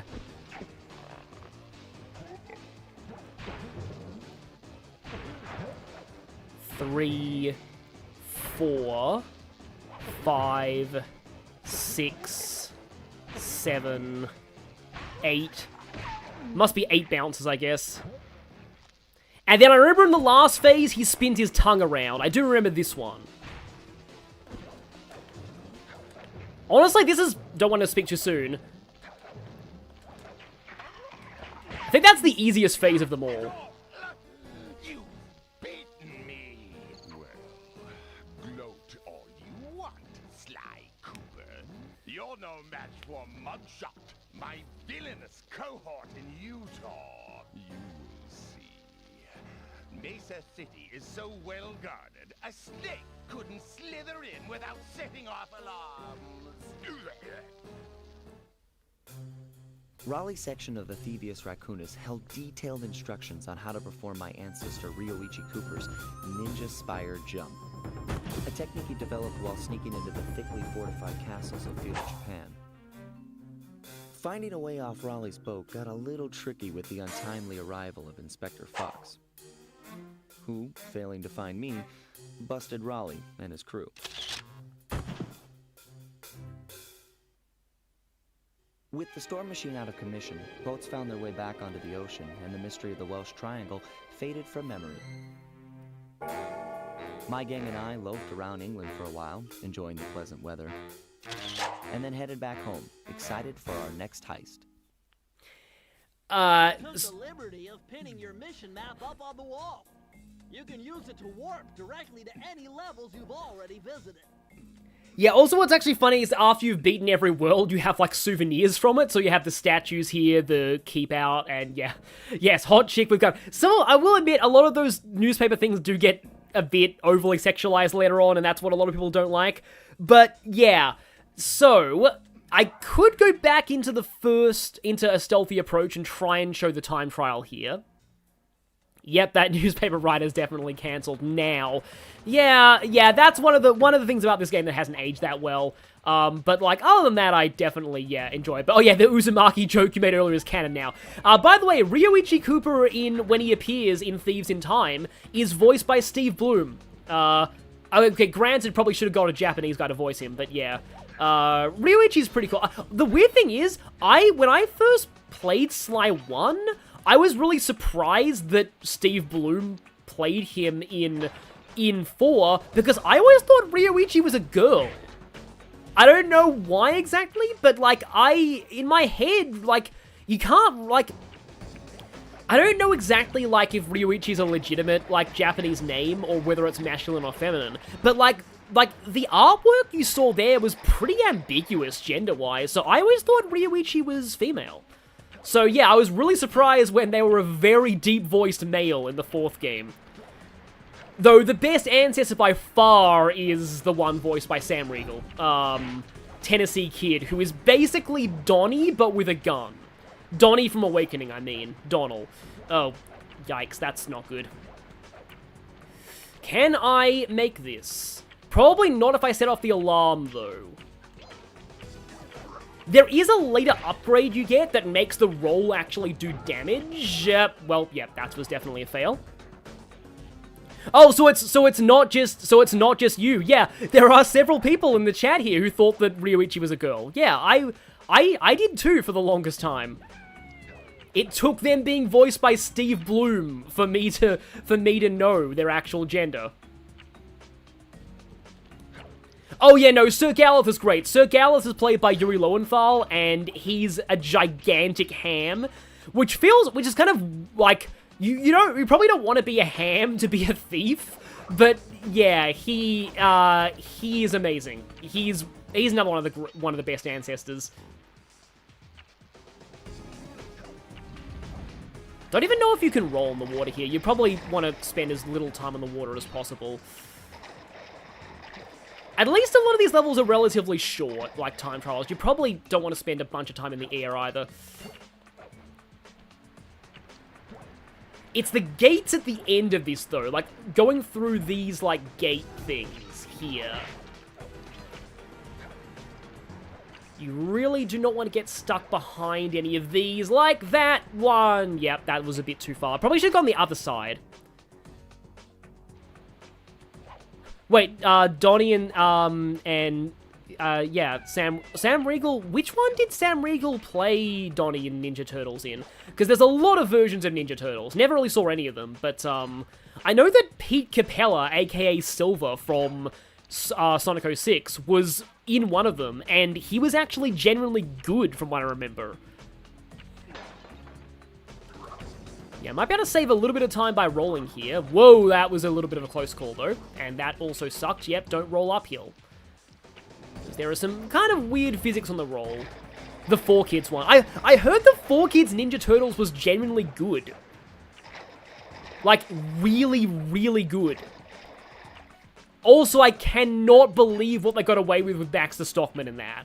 Like, he, like, slowly loses limbs until he's just, like, a head or, like, a brain, I think, at one point. Cannot believe they got away with that. Okay. Again, it's just this freaking thing that stops me in my... Yeah. That is the one problem. Oh, right, yeah, unlike Crash Bandicoot, you lose lives by dying in time trials. I'm pretty sure game overs don't really mean anything in this game, though. Like most, like... Honestly, like the vast majority of, like, these platformers, game overs don't really do anything. I actually forget if zero counts or not, though, so I guess we're about to find out. Oh, no. Yeah, that's bad. Also, yeah, they close the gates if you get detected. And that's bad. Guess we're about to find out if zero counts. It does. Okay. And that's not even the creepiest thing that happened on that show. Okay, you know what? I believe if you restart the sprint, you don't lose lives, so maybe let's do that. Donatello kind of ruins 2012 Ninja Turtles for you. Is it? I know there's one where Donatello is the smart one, I think. Because he's purple usually, right? And I think he's usually the smart one. Oh, you can get horseshoes in these if you're, Yeah, that was terrible. If you get 100 coins, that's kind of interesting.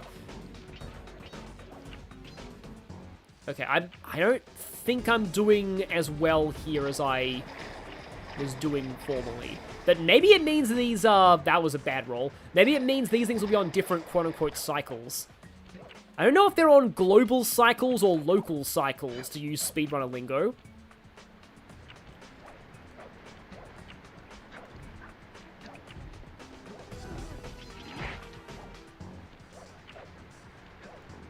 Oh no, that's not gonna line up well. Or is it? Or is it? Okay. Roll through the middle of those. Dodge Mr. Starman. Somehow didn't get seen there. Oh no, I definitely got this. I got this. There you go. You have beaten the Master Thief Sprint. Return to this level at any time to hear the bonus commentary. So, I don't know if this...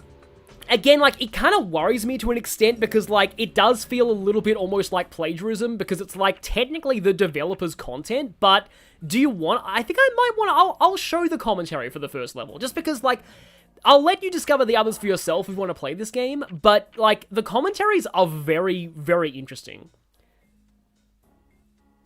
Also, hi, Blizzard for Online. So this is the approach leading into Raleigh's Store Machine boat. And this is one of the first levels of the game we made. And it has been gone over and over and over. And as the characters changed, as his jump length changed and jump height changed, this level got changed too. Right. And it's also sort of like the test bed for the lighting, right? Hokyo, you did all the lighting in the game. Right. What kind of stuff was going through your head when you were making this level? Before I do any lighting, the artist, me and included other artists, we trying to get the right color palettes, get the right mood of the time. The main goal that I was trying to do for this game was not making it too dark, but you still get the sense that you're at the nighttime. Mm-hmm. Is it hard to do to kind of get a versatile set of colors going on to represent night, Right. but not be kind of Las Vegas-y? Right. As you can see the game right now, you have tealish shadow all over. That is our shadow. Most of the game uses black as the shadow, but we have different lighting that can make the shadow. We can choose the color shadow. We can make it pink, blue, whatever color, and we can give the intensity and stuff like that. So it's just a lot of time consuming just trying which shadow works the best with these textures. That was the most time consuming was with the textures. Does it works well with the blue? Mm-hmm. If it doesn't, then we slightly change the saturations or the colors of the textures. We did a lot of process on those in this level. How many times do you reckon you went through this level and relit it? Maybe more than 30 times. Whoa. Yeah. That is intense. Yeah, because we're dealing with the fog and the shadow, and the most important thing is the brightness. If the game is too dark, everybody has a different TVs, so it might look very dark on some people's TV, and it might look very washed out, very bright. So that was very challenging for me to making it kind of getting it right, the brightness. Mm-hmm. You've got a really weird setup here at work where you've got your computer monitor and then 3 TVs right next to each other while you're doing your lighting. And it isn't like one is a bright TV, Right. One's a normal TV, and one's a dark TV. Right. The reason that I have a 3 different set of TVs, I wanted to see the game with really kind of washed, bright, and also very, very dark. So my goal is trying to make it all same with those 3 different monitors, trying to get it all same brightness and the colors. So yeah, that's just the first commentary, and it's yeah, they're all interesting. They all talk about different things. Some of them talk about like the level design, and others talk about the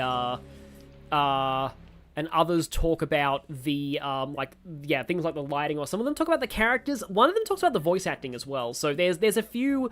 They're all interesting, and yeah, like TV contrast is definitely, as according to like Lucas, it is still a concern to this day. So it's cool that we're testing, and I like the dedication. They actually went and relit that first level 30 times. Like they were definitely dedicated to making sure that you could see everything. We're all set to go to Mesa City. So I thought that maybe I might have enough time in this stream to do one more of the world. This is probably one of the most memorable to a lot of people. And the villain of this one's pretty memorable too, so let's go.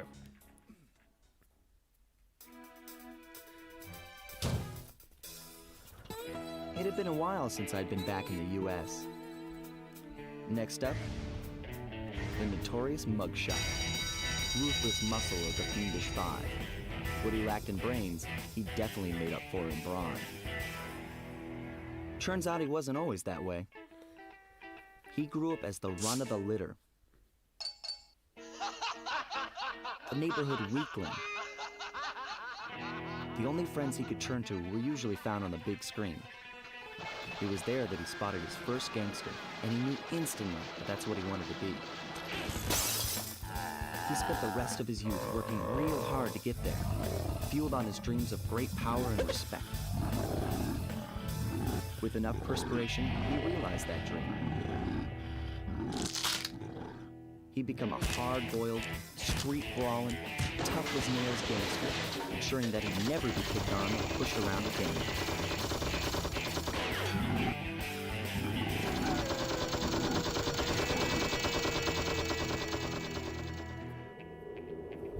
he's holed up in Mesa City, huh? I've always wanted to go to that thriving American boom town. I still haven't actually seen The Godfather. I probably need to. I've heard it's one of the few trilogies where all of them's good, and yes, indeed, he did skip leg day. I do feel like the voice balancing was a little bit worse than the sound effects in that scene, but yeah. Mugshot's one of the more popular of the villains in this game. Yeah, PS2 audio balancing moment. Also, the music in this world is great. I love the music in this whole world. But yeah, there we go, Mesa City. Which, I don't know, I forget if this is a real place or not. I don't have much, also the coins are just dollar signs for this. The coins have a different design in every world. But yeah, this is, I don't have much knowledge of, like, America. Hey, Sly, I thought you said Mesa City was going to be loud and busy. This looks more like a ghost town. Something's happened. Where is everyone? I don't know, but it's starting to give me the creeps. What do you say we take off? And miss all the fun? Besides, I want to try out that new move I got from Raleigh's section of the Thievius Racoonus. You mean the ninja spire jump? Yeah, do me a favor and read me the Oh, this instructions. dialogue, I remember this dialogue, great. Safely upon diminutive points, leapeth lively and presseth the triggering device with the round geometrical object emblazoned upon it. So, jump and hit the circle button to land on narrow spots. That's a rough translation. Presseth the triggering device with the round emblem emblazeth upon it. But yeah, this is what you do. You jump, press circle, and you get on these. You can just stay on these indefinitely. Fortunately, there were none of these in the first world, so no backtracking at all required. But yeah, someone says Godfather 3 is nowhere near as good as 1 and 2. Yeah, I guess. I still need to, oh boy, 40 clue bottles in this level. Yikes. Also, we no longer have the clue bottle compass, because that's different for every world. I believe these guys rush at you, yeah. Every enemy has a slightly different behavior, like, they all have their own little gimmicks. It's interesting, there's an enemy that will be coming up in this one, where the commentary talks about how this enemy had to be redesigned twice. I'll mention it when we see it. Also, we have the actual dogs, even though...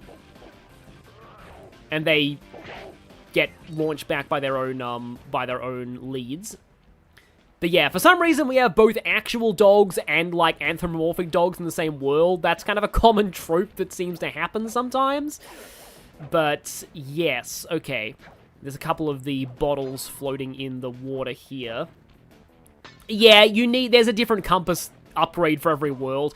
I think the reason they do that is because obviously they can't have, like, 40 different moves. So a lot of the moves you get are just upgrades to earlier ones, like the upgrade on the rush attack, and also just things you have to recollect for every world. But I believe the funny the funny Binocucom upgrade is in this world, because I seem to remember first seeing it here. Yeah, this guy was a little hard to see, actually. So that's another example of, I believe that, yeah, an enemy's going to break through that. I remember this level quite well. Yeah, this is definitely the world that I am probably the most familiar with, because it is pretty iconic to this game. It is the one that a lot of people like, and it's not actually nighttime. Those flashing lights. The latest in high-tech security. Electronic floor sensors. Step on them and you're a goner. Nice touch. They're safe to walk on while flashing, but it also means they're about to switch to a different sector. So now we have these. They basically explain the gimmick to us right there. And we'll be seeing this a lot in this world. Usually they introduce like a gimmick. Oh, I already have almost half the bottles. It actually worries me a lot though, because you'd think I'd have 20 by now, not 19, but we'll see. So yeah, these, when they're flashing, you can safely walk on them. So yeah, this guy right here, this is the enemy that had to be redesigned twice. So see how he swings a ball and chain at you, and you need to jump over the ball and chain? So, okay, I'm stealing from the developer's commentary here, like actually stealing from it, but here's how they described it. I still remember the commentary for this. So that enemy was at one point in development a woman with a purse, and then they thought that was too offensive. So it had to be changed, but still keep the same game mechanic. like, it had to keep the same, like, kind of general gimmick, in that, like, they have an object they swing at you, and you need to jump over it. So, one of the ideas, and I thought this was a really cool idea they tried to go with, was an Elvis impersonator with a microphone. Because that would really fit this sort of rural American, like, aesthetic, but then they realized the small object of the microphone and the thin string was just too hard to see, as, like, a damage object, so they eventually settled on the prisoner with a ball and chain, because that way their weapon was a bit more obvious to jump over. For some reason, a lot, like, I don't know why people are talking about DDD now, but yeah, the DDD, Kirby, the anime King DDD was amazing. Also, Gun Kirby is a thing. I believe if you stand on those for too long, they actually do fall down the pit. Yes, I know your game now, breakable fences. Hope I haven't missed more of those. There's 2 of them this time. Those guys have nail bats, by the way. It's kind of hard to see, but that's what they do. Also, like, there's also kind of a thing about bulldogs and junkyards, so that they kind of go into this theming there with this world. I like these sort of rickety, broken down buses or train carriages that you have to go through with the lasers. Gun Kirby. I mean, there is like was it Ranger Kirby or something? I forget exactly what it was called, but it was in Forgotten Lands, where you could upgrade to have like a laser gun or something. Favorite Pokemon game? Probably still Black and White. Oh, for some reason those hadn't actually become deadly yet. Probably still Black and White 1. I do like Black and White 2. Like, it depends on, like, for single player or for, like, full-on experience. For, like, full-on post-game experience, I'd say, Black and White 2 easily. But also Emerald is very good. I love Emerald. I like, Black and White 2's good. Heart Gold and Soul Silver, that's the other one I love for post-game and, like, full-on experience, because there's a lot to do in those games, like, a lot.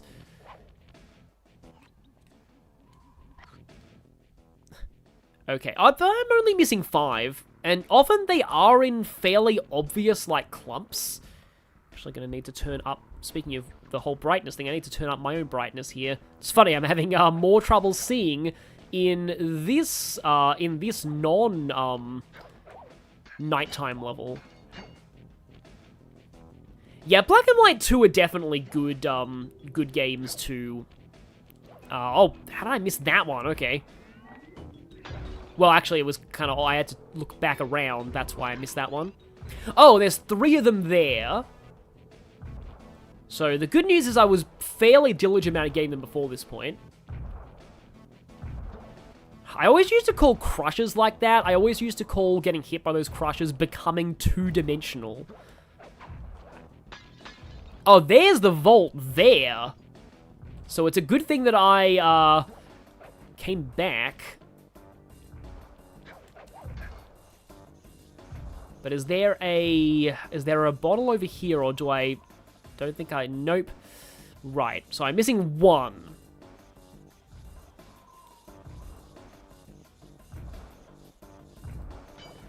Yeah, I've heard a lot of people did love Scarlet and Violet, despite the performance issues. I like the characters and story of SV a lot. Okay, so you can get on this. Oh, okay, I see it. There we go. That's a weird place, but at least we got it. Are you allowed to say Explorers of Sky as your favorite game? It doesn't have to be a mainline. Explorers of Sky is a good choice. It's yeah, very, very good. It's kind of annoying how much it invalidates Time and Darkness, though. But yeah, it's pretty great. To enter the vault code. A little bit of higher mathematics and voila! Dial in 314.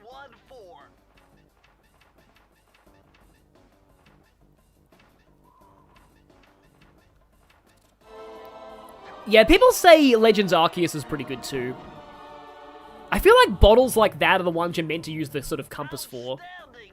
You've uncovered Rob McCooper's patented explosive hat technique. Oh, this one! Triangle button to toss your cap. Then use the the triangle button again to detonate it. Better back off to a safe distance first. This one is really fun. Oh, it's Pi. Yeah, I was wondering about that. Yes, that's pretty cool. Cartoon Critic, you respect the earlier mystery dungeons more than you like them. And yeah, this was before things like 420 and 69, so there aren't really codes like that. But yeah, mine. So yeah, this is fun. And he just pulls out another hat. As much as that looks like it's just a smoke bomb, it does damage things, and it will kill you if you're nearby. It also has from what I remember, it has a bigger blast radius than you might expect. Now, there aren't actually a whole lot of enemies in this game where using a mine like that makes sense. Maybe the flashlight guards, but it's more funny than it is actually useful. But it's a pretty thing. I think you can actually, I think this one was in some of the later Sly games. I'm not sure if it was, but I always remember this one being a really fun move. Oh, hi, what game is this? This is Sly, the first Sly. It's a game that I've wanted to stream for a while.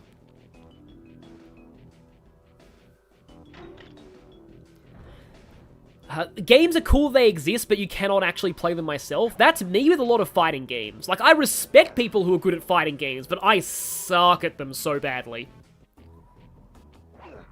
Mugshots turf. I recently found out there's like a Yakuza word that translates as turf. There's a lot of pretty interesting Yakuza slang out there. It's funny how, in this game, the hub worlds are the only areas that don't have clue bottles, which is the exact opposite in Sly 2. Well, this mugshot certainly isn't shy. Okay, so we know he's here somewhere, but how are we supposed to find him?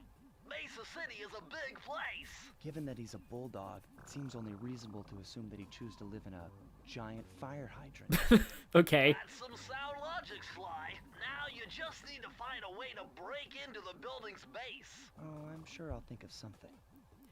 Yeah, they have creative ways of using the keys in this. For some reason, somebody, okay, here, maybe the hat will be useful. Nope, you don't come all the way out here. You don't throw it very far. But yeah, let's see if we can get this guy with the hat bomb. Yeah, there we go. So it's really just the flashlight guards that it's useful on. But it is kind of useful on them, I guess. Oh, wait. Did I just cut him off? Damn it, I cut off the announcement. Ah. All of the villain announcements. I wish they were subtitled, though. Really wish they were subtitled. But yeah, I do like the flashlight guards in this world because they're basically like Pinstripe from Crash. Ah, the Boneyard Casino, I remember this one. Yeah, this is actually honestly, this might be one of the best design levels in this game. And it has really great commentary too. That sort of explain the whole design philosophy that went into this. Yeah, I don't know what you'd call it, this kind of... I don't know if this is like grunge. I don't know exactly how you call it, but like this really, like the dirty couches and this whole aesthetic to it. I like this aesthetic. Mugshot's got those machine gun-toting dogs hunting like a pack. Well, I think they look more like Tommy gun. Is a Tommy gun a type of machine gun? I don't know. Also, they have cigars in what is like sort of a kids-ish game.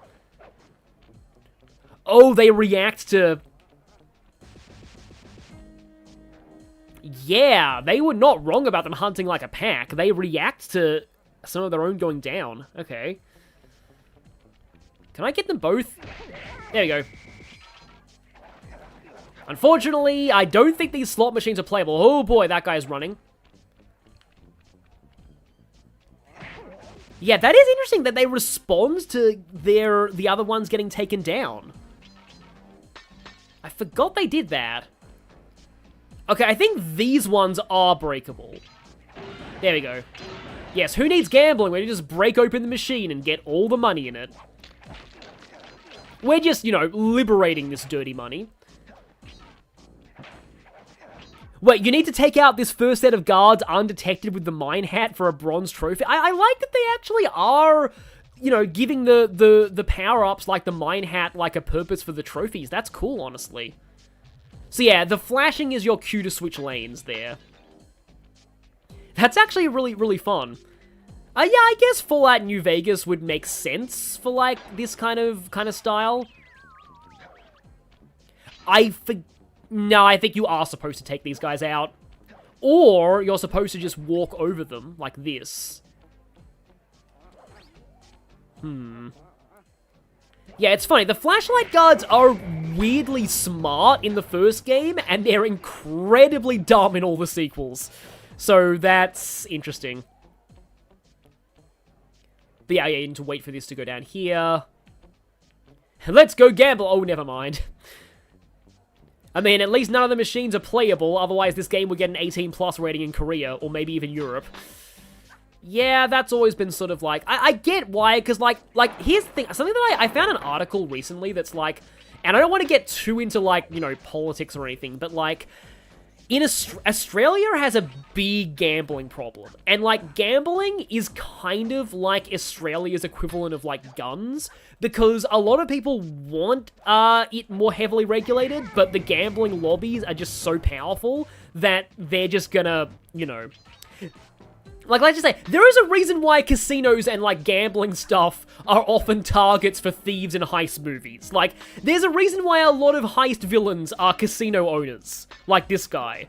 Because, like, casinos really, they just rob people and take advantage of yeah, the vulnerable. And, it's just satisfying to see, you know, them get heisted by thieves. Oh, that's cool. There's a... Yeah, you have to grab onto that hook there. I think that's how you're supposed to get to the next area, actually. But there's also a bunch of, maybe it's how... No, actually, no, I think the way to progress is that way. But yeah, sorry, but, like, But, like, yeah, so, like, I don't like that a lot of, like, just... When you've got a game that's literally just gambling, like, actually simulated slot machines, I guess it kind of makes sense to... Oh, it was just for money, okay.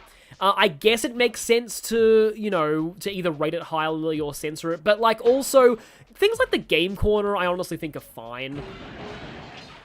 When there's no real money involved, and I get that it kind of, but, like, I think the main, like, double standard, the thing that makes a lot of people angry is the fact that, like, they'll allow literal loot box slot machines in FIFA, and give, also, by the way, yeah, homing bullets.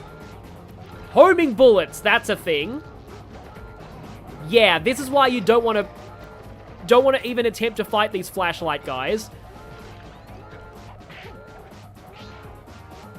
At least we get to hear cool music. Yeah, honestly, Voltorb Flip was censorship done right. Voltorb Flip was more fun than the actual original Game Corner was, because it's actually skill-based. So yeah, I love Voltorb Flip. Yeah, you can break Mugshot's legs, by the way, so now he's really skipped leg day. But anyway, like honestly, like as far as like things like poker go, like I really like poker as a game and the whole skill of poker, but I just don't, you know, like actually gambling. But like this, like I like watching just poker matches that are like competitive poker for chips, because just poker is a really fascinating game. But I'm going to interrupt my my gambling tangent to talk about this. So. I'm also going to steal from the developer commentary a bit here, but okay, look at these wheels, these roulette wheels. You first experience these roulette wheels, and they're completely harmless. They just rotate, and they don't hurt you. So, this is our introduction to the roulette wheel gimmick. So, now let's see what happens when we progress a little further into the level. So here we go. Some of the squares have laser grids on them. So now we need to dodge the laser grids on the roulette wheels. So now the roulette wheels are kind of harmful, after we were introduced to them in a safe environment. And now we keep going.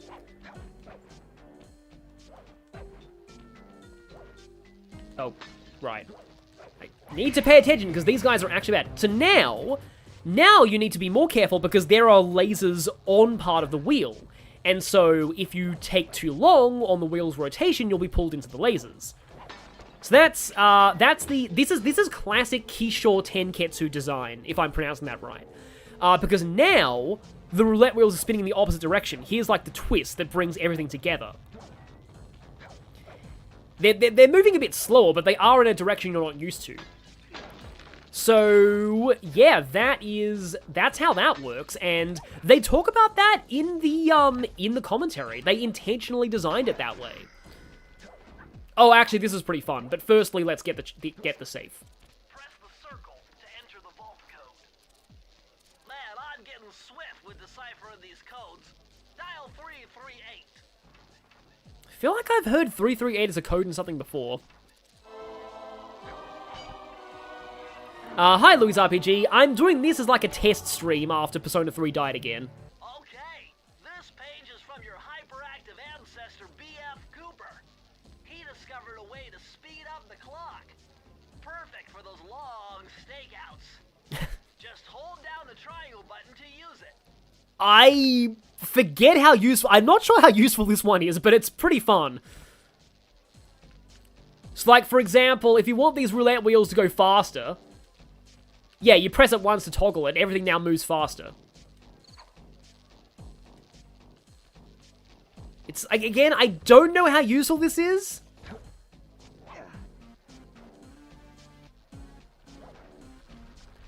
But yeah, here to get the key. Sly, this giant roulette wheel is spinning too fast to jump counterclockwise around it.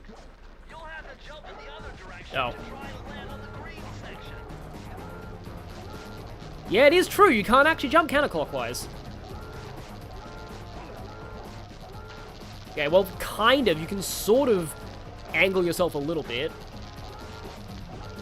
Yeah, you have to step on the key section 3 times. That's kind of a decent way to end the level, because it's like the kind of culmination of all of the roulette gimmicks, sort of. Oh yeah, it actually could have been useful to wait out the thing, to wait out the rotation on that first level, but it probably also makes the timer go faster. So, it probably makes the timer go faster. Oh, we have one of these guys. So there are some really, really cool levels in this first world. I remember. There is at least one. Actually, I think there's 2 ones that kind of show how lame Murray is in this game, unfortunately. At the dog, yeah, this is the first one. Yeah, this is the first one. So I apologize in advance for Murray being, like, not good in this game, but this is the first example of it. Although, technically, I think you play as him in this level. Murray, what's going on down there? Well, I drove to this hot dog stand for a quick snack, and the next thing you know, I'm getting challenged to a race by these gangster dogs. I think that's one of the developers on that hot dog. I can only assume. Around the track for a key. It's all you, man. Drive the van with the left analog stick. And if you manage to pick up any nitro power-ups, you can get a boost by pressing the square button. Go get them. I'm on it. So it doesn't seem like there's an accelerator button in this, but yeah, we have a racing minigame, so that's a thing. And for some reason, the nitro canisters shatter like glass when you pick them up. This reminds me of one of the levels in Crash Wrath of Cortex, and I mean, these controls aren't horrible, but the van is kinda janky here, yeah.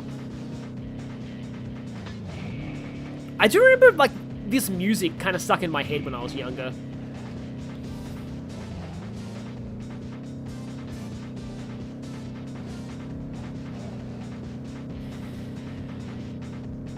And I have not increased in place at all after 1 lap. That is, not the best. Yeah, a racing minigame that controls like ass, exactly. You can kind of try and bump people and run them to the sides of the track, but don't let them bump you away from the boost canisters, because you sort of need these. I don't know why this one has a siren on it. Maybe he stole it from a police car or something.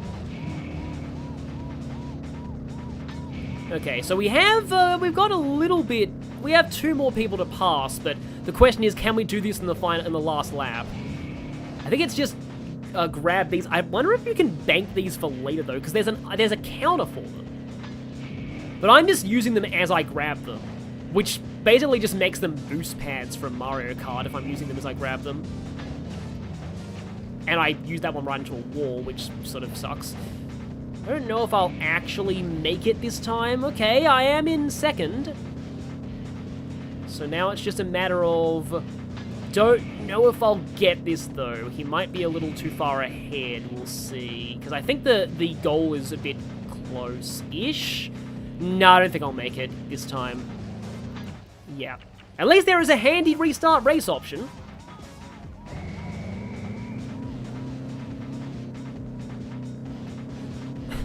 Wait, is Carmelita actually meant to be driving the one with the siren? That'd be kind of funny. I know that in the second game, you can encounter her in the hub, in some of the hub worlds, and I used to love messing with her because she's actually ridiculously...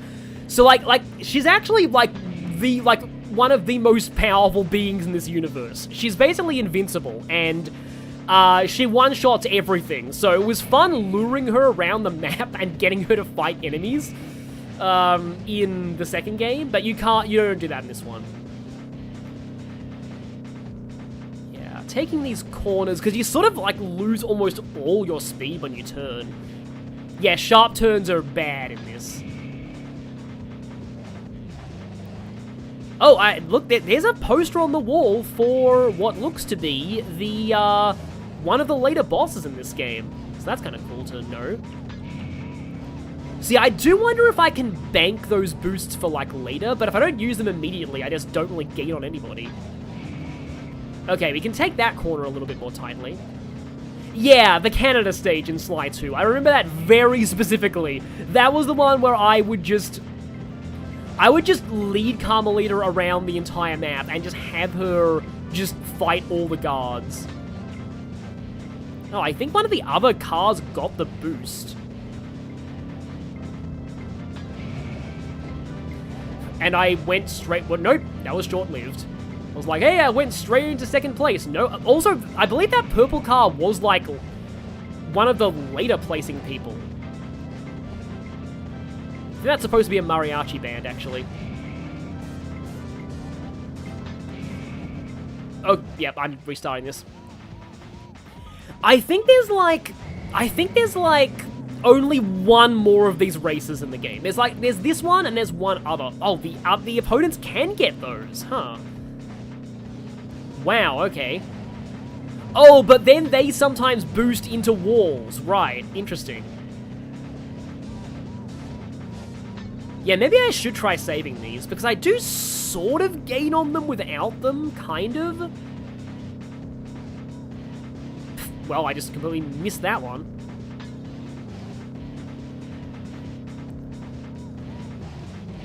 Yeah, so there I can get a little bit back on. I don't like having to use these boosts just to compensate, though. Okay, yeah, I'm restarting this now.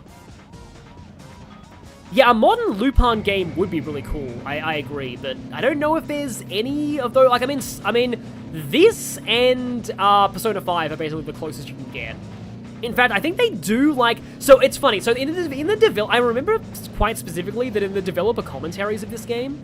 also, that's another boss from later in this game. That's cool. Just saw on one of the posters. In the developer commentaries, they actually sometimes do mention their influences, and it's hilarious because every time they mention, like, another piece of media that influenced this game, they bleep it out. Probably because they don't want to get sued or something. So, like, there's one point where they mention what is very clearly Crash Bandicoot, and it gets bleeped. And they also, I think, mention Zenigata from Lupin as an influence on Carmelita, and that got bleeped. So, it's interesting. There's, I think I remember that because, like, the Carmelita spoilers, that level was the first one I think I unlocked a commentary for in my first playthrough back in the day.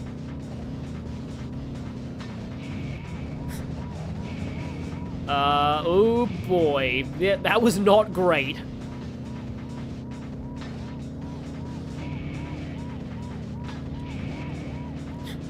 Just spamming the... No, it's not Carmelita, it's one of the jailhouse guys. However, there are two people in front of me, and that is not good. They're kind of close together, though. Except they keep getting my boosts. Yeah, I do think it's pretty funny that they bleep out stuff. And yeah, I think my favorite Zenigata moment is, well, okay, admittedly, the only Lupin meteor I have ever seen is Castle of Cagliostro, which is amazing. Like, honestly amazing, Castle of Cagliostro. I don't think I'm going to make this, especially not with that nitrous. Oh, I got close, though. So, the only Lupin meteor that I have seen is Castle of Cagliostro, and wow, I cannot believe I missed that. Is Castle of Cagliostro. And in that, there's this amazing scene with Zenigata. I'm going to restart this already. There is an amazing Zenigata scene where basically... So, like, he knows that there is... he knows that there's counterfeit money. The Count is making counterfeit money. But he can't, like, go in there without a warrant. And so, like... He doesn't have, like, the right investigative rights to actually go in there, even though he knows there's definitely money there. But he's like, okay, so if I, quote-unquote, I think I believe it's implied that he and Lupin, like, arranged this beforehand. It's like, if I just happen to see Lupin fleeing into the counterfeiting room, and I happen to chase him in there, and just happen to discover the counterfeit operation, then I guess it's legal for me to investigate it, and, so... He ends up, like Lupin, like, leads him into the counterfeiting room pretty much on purpose. And then Zenigata is like, what's this? Counterfeit? And, like, in just the most unconvincing acting ever. And his bosses are like, he's such a bad actor. But it's like, yeah, I guess technically this investigation is legal now. Because I just happened to find evidence of counterfeiting while chasing Lupin. Anyway, that was one of my favorite moments in that film. Oh yeah! The next time you race there's ice physics on the track. That's fun. I think this world has a bigger concentration of minigame levels than the first one, which is, it is always annoying when that happens, because, like, you can kind of tell that they put a lot of effort into the first world, and then the later ones, they kind of had to pad out space with minigames, I guess. But the non-minigame levels in this world are very good. Oh, it was actually him and Fujiko planning that out? Yeah, I guess that makes sense. Like, I forget who exactly is Fujiko. Is she like an agent, or is she just an independent thief? Wow, I was kind of close that time. Ice physics with this jank? Yep, exactly. Yeah, I haven't really seen you can tell I haven't seen a whole ton of Lupin media. But I do know about, like, Goemon, who, yeah, is meant to be Ishikawa Goemon the 13th, I think? I mean, yeah, granted, the minigames make sense in a casino world. But I forgot how janky this level was. I don't know if they're meant to, like, let go of the accelerator while you're turning corners. It does kind of feel a lot like down to luck as to what these cars do. Because it's like, you'd think there'd be, like, a strategy with the boost that can make it more reliable, but it also really does feel like there's a lot of luck involved. Because, like, I usually don't overtake one of them this early in the race. But I do think saving the boosts for the turns, yeah. Like, granted, this is not a very long game. So, like, I don't know if this is, like, meant to, like, extend the... Because I don't even think this is supposed to be hard, honestly. But it's just, the controls are very janky in this. Yeah, you can even tell the jank from not even, like, you're not even playing and you can tell the jank. And I think I believe I actually just boosted that guy by tailgating him, or whatever the technical term is. Like, I do like how they gave every one of the opponent races a unique design, though. That's cool. Which means, yep, the mariachi band is winning, which is amazing. And, like, it is kind of different which one of them is, like, in the lead as well. I am very tempted to just restart this now. I don't think I'll be able to catch up to the leader. Oh, I mean, actually, he's kind of close. We'll see. Shouldn't be giving up too soon. Oh no, he's actually pretty far now.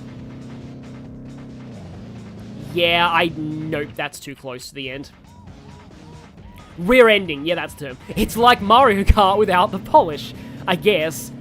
Didn't people think that, like, Double Dash was kind of janky, though? Them stealing the first boost canister there is pretty bad. Also, hi, Lenny. Yeah. Lenny, did you ever play Sly growing up? But yeah, it does feel like this is very RNG for, like, what the other drivers actually do. So it's like Revenge of Pinball from Sonic Frontiers, that stream, I suppose. Because here you kind of have to boost around that corner, otherwise there's no way you're regaining your speed in time. At least the music is pretty nice. I think they you know, okay, spoilers. Now I remember it. This is actually Mugshot's boss theme, I think, as well. So, yeah, spoilers for later on. Somebody definitely got the boost canister there. Somebody definitely got that boost canister. I mean, I'm doing way better than better this time, but I don't want to jinx it, so I'm not going to look at chat right now. I am going into Ultra Mega Focus mode. It is time for the Murray to unleash the vehicular thunderflop, which knows neither friend nor foe, only destruction. Yeah, Murray's a way better character in the sequels. Go away, you... I mean, it's at least pretty interesting they play music when you're near them. Okay, I'm leading now. Finally. So I just have to keep a boost going and not completely fail one of the corners. Because now, if I hear the music, the mariachi band music, I know that I am in serious, serious trouble. Oh, hi, Enod, you love the Advance Wars content? That's great, I love Advance Wars. Advance Wars is like one of my favorite game series of all time, so I'm really glad for the remake, even though some people think that it didn't do well and think that it was bad. I know a quote-unquote certain YouTuber made a hate video on Reboot Camp, and it bothers me because it's one of the only videos that you are... It's the first video that comes up when you search for Advance Wars, which sucks. Also, Murray has his own key animation as well, which is kind of interesting. But yeah, this is... Remember how I said this was reason number one why Murray sucks in this game? Yeah, not only is he a wimp, but also he has bad driving minigames. But yep, that's over finally.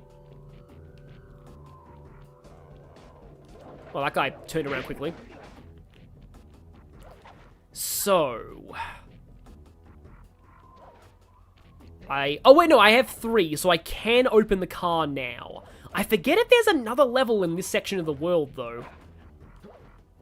Wait, did Advance Wars actually sell 1 million copies? I doubt it, because if it did, that'd be like Engage sales numbers. Although, if that was only the first few months of Engage. Oh, you don't get Advance Wars in Korea? That sucks. Yeah, you know which YouTuber, yeah, you know. There's a reason I'm not mentioning who they are specifically. Like, yeah. Like, they do a lot of clickbaity stuff. Like, they are very baity, and they very much admit to it. I think this is actually a different... Was this how we came in, or not? No, I think this is new.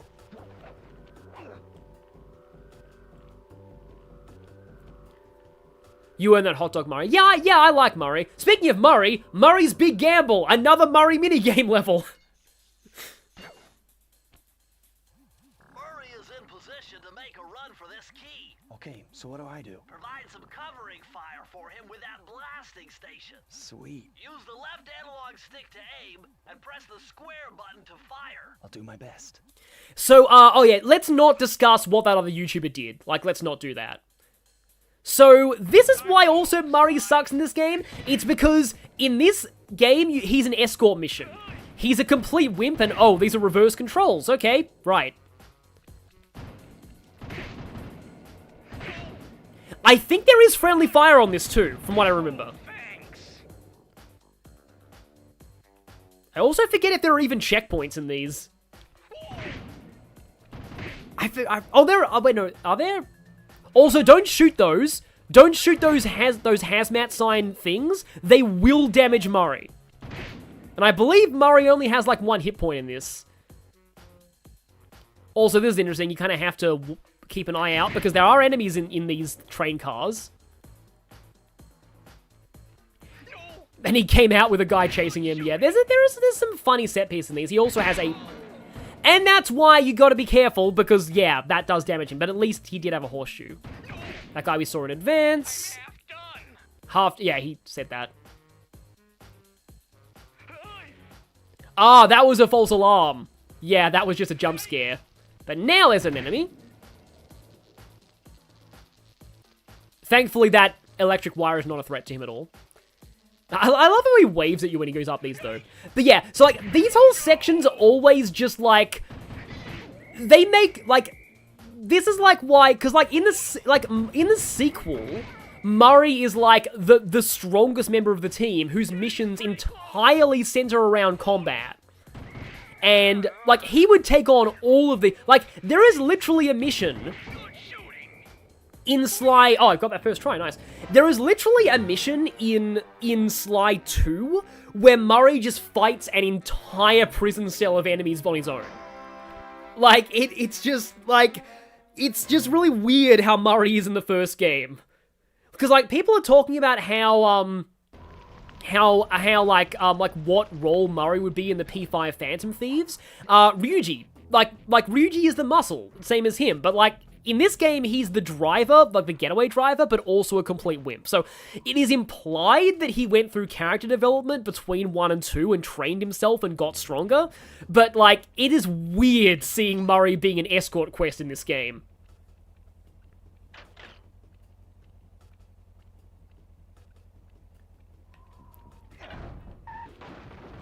But yeah, we actually had to get those keys just so that car would rear-end the front of this casino so we can enter. I like how those guys scratch themselves. Let's just whack these dudes. And there's that... Yeah, there's this big mugshot face. I am, and I find it infinitely fascinating. My X-ray detection devices reveal that a secret elevator to Mugshot's penthouse is contained within that giant head. So, how do we get in? Behind this locked wall, there's a lever that summons the elevator. But you need all 7 keys to open it up. I'm on it. So yeah, 7 keys. I believe we have 4 right now. Yeah, so yeah, museum level, which is Sly Games. What do you mean by museum level, Jared? Oh wait, no, that's Sly 2. Yeah, that's the intro of Sly 2. And yes, indeed, there is friendly fire in that Murray escort mission, which is definitely a thing. So the second half of this world has also some of my favorite levels, I think. Also, we can just sneak around here for some reason. Just bonk you. Especially this one. I think this is the level that I'm thinking of. 2 to Tango. Here we go. Yep, I'm pretty sure this is the level. Which I think was the first one that I ever did, like, got the time trial for on my first playthrough.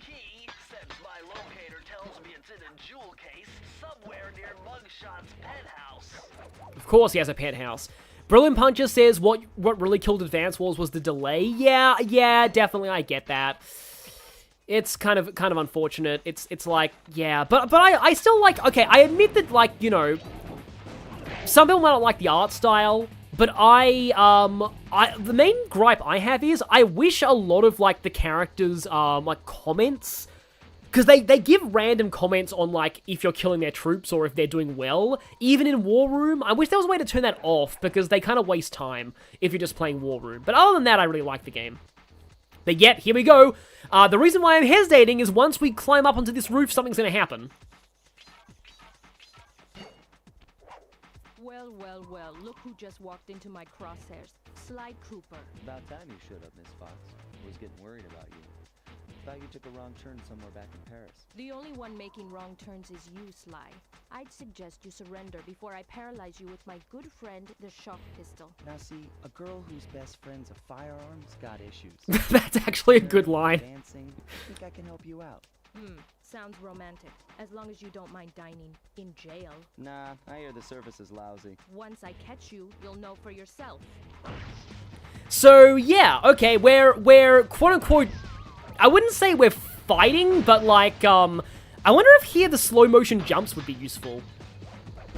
But yeah, it's sort of a chase scene. It's not quite a chase. They specifically said in the commentary for this level they didn't want to do it like a Crash Bandicoot chase where like you're running from something behind you. So instead, she's on her own separate rooftops and you have to dodge her on your rooftops. So it's an interesting kind of gimmick, but it's definitely, it's a level that stands out to me because like Sly and Carmelita was like my childhood OTP, one of them. Like, this was, like, seriously, like, I don't know if it's, like, actually aged very well, but, like, this was one of my OTPs as a kid. I actually do kind of like the if your best friend's a firearm, you've got issues thing, though. Also, I believe Carmelita was supposed to have an actual gun or something, or at least it was meant to be, like, it was meant to shoot missiles, but for age rating reasons, they had to change it to, like, a shotgun. But, yeah. And they talk about how doing the camera in this level was very kind of challenging, because they had to make sure that, like, Sly is on screen, the obstacles you're jumping to are on screen, Carmelita's projectiles are on screen. There was a lot they needed to make sure, and I think actually they did the camera angles pretty well. Also, these I thought these were safes, but they're actually just broken TVs. Teen Clingy was a furry. Not really. No, there's a difference between liking a ship between Anthro characters and being a furry. Like, I never imagined myself as any of these characters. I just thought that it was a cute pairing, hypothetically. Well, not hypothetically, it's basically canon, but you'll see that later. Basically canon. Wow, I have 27 bottles already? Oh, right, you're meant to get on that guy from above. That would make sense.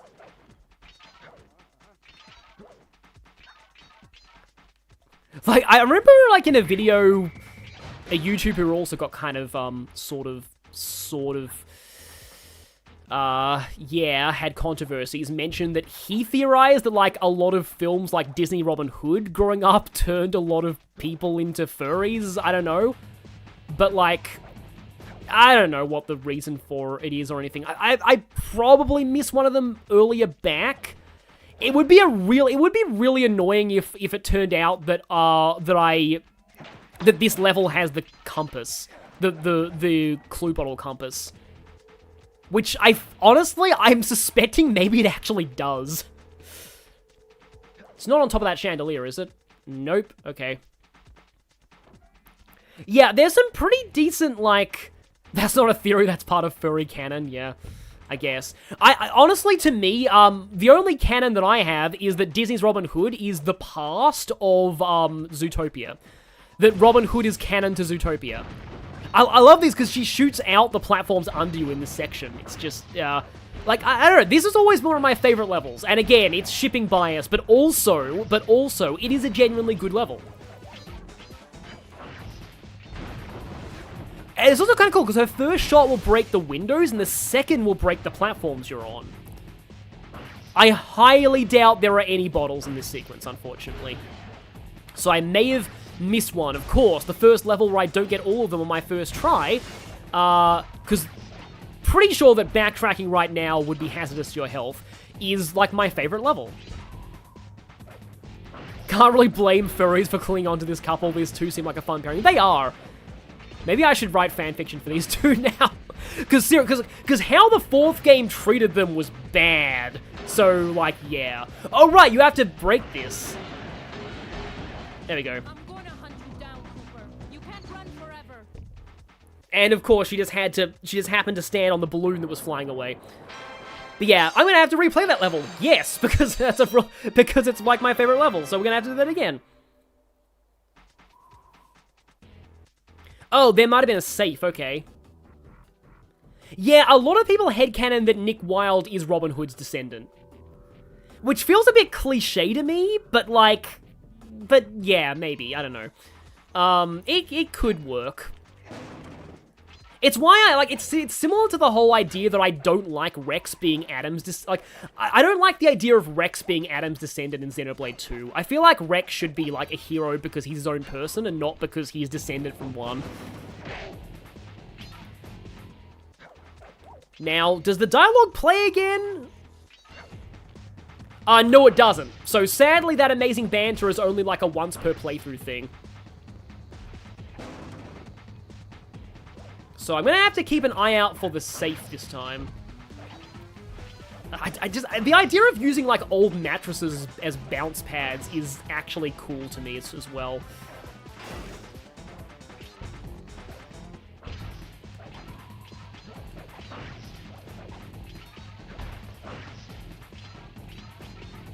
Thieves in Time would be one of the best Sly games if the writing wasn't trash and the final level was actually finished. Yeah, I'd say that I definitely agree with that sentiment. Like, there's a lot of genuinely good gameplay in Thieves in Time. Like, Sly's ancestors are incredibly fun to play as. Like, they're all amazing in terms of their gimmicks, especially Tennessee Kid Cooper, but also, like, Sir Galahad's great, Ryoichi's great. Like, they're all really good. But yeah, it's just that, like, the story kind of definitely sucks, and also the, oh, no, that's a TV, not a safe. Also, that was a very accurate shot. Oh, there's the bottle. Okay, good. Wow, I cannot believe that I am actually having very good luck with bottle vision in this run. I do like how there's a breather segment where she's not chasing you, too. I mean, they do that in Crash with the boulder levels as well, but, like, I don't know, I do like the fact that exists. Also, welcome to the most ineffectual flashlight guard ever, which is actually kind of saying something because they're pretty smart in this game. Some Asian, I'm back where I miss. The discussion went to furries again. Very briefly. You also missed, the best level in the game. And my OTP. One of them, at least.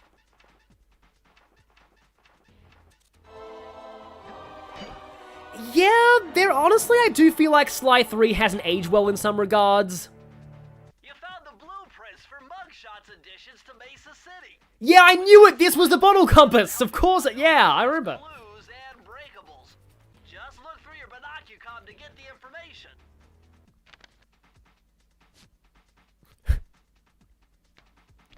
Yeah, 3 did suffer a little bit from the Spyro 3 problem where they had too many playable characters. Yeah. Although like, Murray in 3's pretty great. Bentley in 3's great too. Yeah. And they did bring back a couple of villains from the first game as well in interesting roles in Sly 3. That's why I'm playing 1, because, like, 2 was my introduction to Sly, but there is a lot of stuff from 1 that does come back in 3. So there's a few of the characters that you need to, whoop, don't get on the side there, that you need context from 1, in 3. Yeah, it's more that Adam's DNA is in Letheria. It's, like, implied in the opening of Xenoblade 2, because they asked for a Letherian specifically. Yeah, thankfully, this discussion did not become, like, super ridiculously chaotic. Oh, that's why the balloon... Oh, she still has that line. Okay. The balloon, flying away is because it's tied to that. Okay. Also, it's kind of funny that, like, it would be in character for Sly to go back there just to have Carmelita chase him again. Like, he would do that. It would be just something he would do. So that level replay is now canon to me. But yeah, it's kind of a shame that that's, like, my favorite level in this world, because I feel like it's kind of all downhill from, well, not all downhill. The rest of these levels are fine, but, like, you'll see. Straight to the top. I know you'll see it. I forget if this is the one that they made... What? It is, okay. So in the commentary for this level, sorry to steal the commentary track again, ow, okay. In the commentary for this level, they said that they made this level out of Lego. Oh, this one! Forget it. Your cane will never smash that thick glass. You'll need something super heavy, like that big wrecking ball up there. Oh, nice jazzy music too. Yeah, so the developers, I believe, made the prototype of this level out of Lego. According to the commentaries. Which, honestly, like, now I want to see, like, actual Sly Lego. I wonder what that would be like. Because I mean, they wouldn't do it, because the Sly series is kind of dead. But there was Sonic Lego. Well, not there was, there is. I actually bought myself one of the Sonic Lego sets. Oh, you thought Sly was a fox? Well, I mean, his love interest is a fox, so I guess that makes sense. Yeah, all of the enemies have different animations for hitting you. It's actually really cool. Oh, these are the ones that fall when you touch them. Yeah, there we go. But no, what I was saying was, yeah. So, I have a funny story about this. Not funny story, but I bought myself one of the Sonic Lego sets recently. And, yep, Sonic is not a dead franchise, exactly. Oh, I do love this, that you're actually climbing on the mugshot sign. Yeah, this is a cool set piece. But yeah, I bought myself one of the Sonic Lego sets, and, the Zelda Lego looks very expensive, unfortunately. But I bought myself one of the Sonic Lego sets, and it, if you know me, you probably know which one I got. It's the Sonic's Green Hill, Sonic's Green Hill Zone Loop Challenge, because it's, like, normally really expensive, but I got it for, like, $50 off of its price in there was a toy sale near me, and I had to get that set because it's a Sonic Amy set. And it also has Eggman and a mech, so it has, like, all my favorite characters, like, my top 3 characters besides Big, who sadly does not have Lego yet. The moment there is a Big Lego set, I will definitely get it, probably. Definitely, probably, but yeah. Oh yeah, that D&D set looks cool, but it's very expensive. Yeah, I was tempted to get the Death Egg Robot. Like, the Death Egg Robot set looks really, really cool, but, because, like, I do want that. The problem is that, like, if I did get that now, I'd have duplicates of Sonic and Eggman. And there's no set with just Tails and Knuckles. There's an Amy and Knuckles set, but, like, all of the other sets with Tails in them have Sonic or Amy as well, which would also give me duplicates. Exactly, hashtag justice for Big. Yeah, exactly, justice for Big. One day we will have Big Lego, and it will be amazing. But yeah, we'll see. But like, I just had to get the Sonic Amy set because, you know, that was my other childhood OTP alongside this game. So here's the funny thing. So my childhood OTPs, wait, D&D My Little Ponies? I know there's a My Little Pony tabletop RPG that I have a lot of the books of, but I've never been able to actually play it. But like, anyway, so like, okay. My childhood OTPs, this is gonna be kind of funny, were... No, my favorite... Big is like in my top 5, kind of ironically. Silver is not in my... I have a Sonic character tier list on my Tumblr if you want to see. But I know that my top is like... The S tier is Amy, Sonic, Eggman, Gamma, Big. That's my S tier of Sonic characters. And then Silver is B tier. I think Blaze is also B tier. Tails is... No, I think Tails is also S tier. Sadly, Shadow's only C tier for me. I just, like, I get why people like him. I've never been a big Shadow fan. I like Silver's my silly meme guy. But I don't really want to talk about Sonic that much during Sly. But anyway,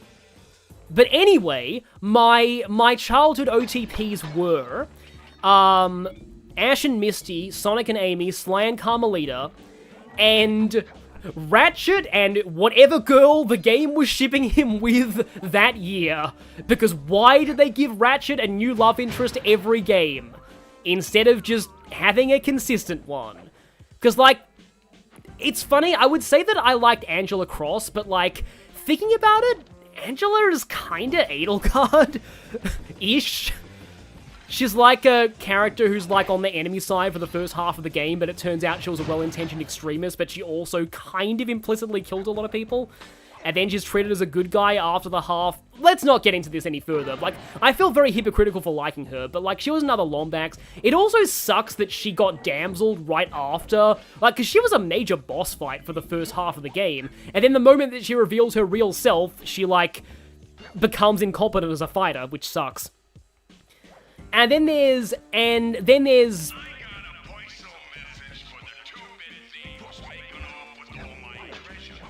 Okay.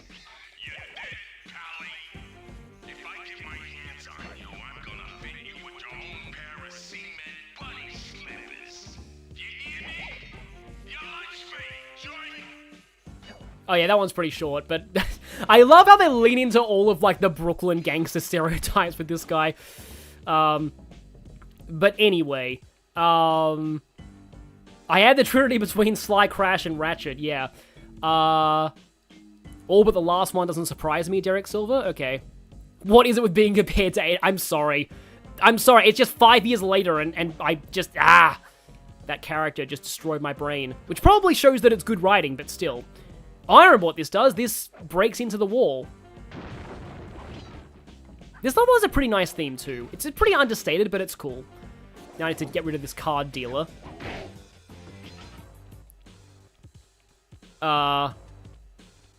Sly, Sonic, and Ratchet ships. Definitely not a furry. Yeah, I'm not doing myself any favors there. But I mean, like, you know, I was about to say, at least I shipped humans in Fire Emblem, and then I was like, okay, wait, my OTP for Awakening is Robin and Pan, damn it! I am not helping! I am not helping at all!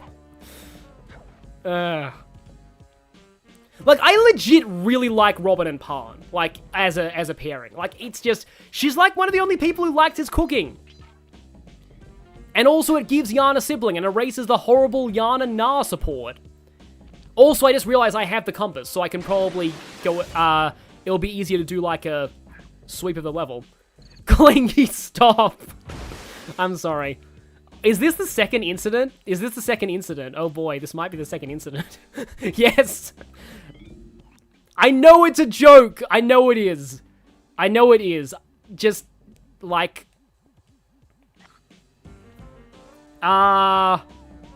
it's the incident too. Oh boy. Okay, so to take my mind off of this, Derek Silver, what's a game I wish people would like more? Advance Wars? Reboot Camp? I think. There are others. There are definitely others. I mean, Ace Duty Investigations 2, but I'm guessing most people like that one. Yeah, no, Crom and Maribel is fine as a ship. Yarn and Nar is a good ship. Yeah, I meant Yarn and Morgan. Did I say Yarn and Nar? I must have misspoken there. So, like, Yarn and Morgan, non-siblings, is a horrendously bad support. But Yarn and Morgan as siblings is an incredible support. So, that's why I like, that's another reason why I like Robin and Pan. Oh, this! Yeah, this is like a... Honestly, it feels to me like they just couldn't think, like, they couldn't figure out where to put the rest of the bottles. They're just like, yeah, I'll just put them all in there. So I actually found all the bottles apart from that.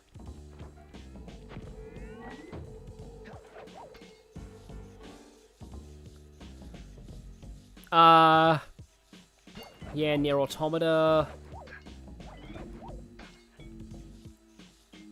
No, I was not one of those boys who had a crush on the Disney Lion Girl. I never had character crushes growing up. Like, I never did. I had pairs that I shipped. I never had character crushes at all growing up. Which, I don't know, I hear people talking about their character crushes. I never had any. I don't know why, but I never did. Like, legitimately never. You wish Dragon Quest XI had a good OST, Cartoon Critic? Well, isn't that a good thing? Because it means we don't have to praise that asshole Dragon Quest composer.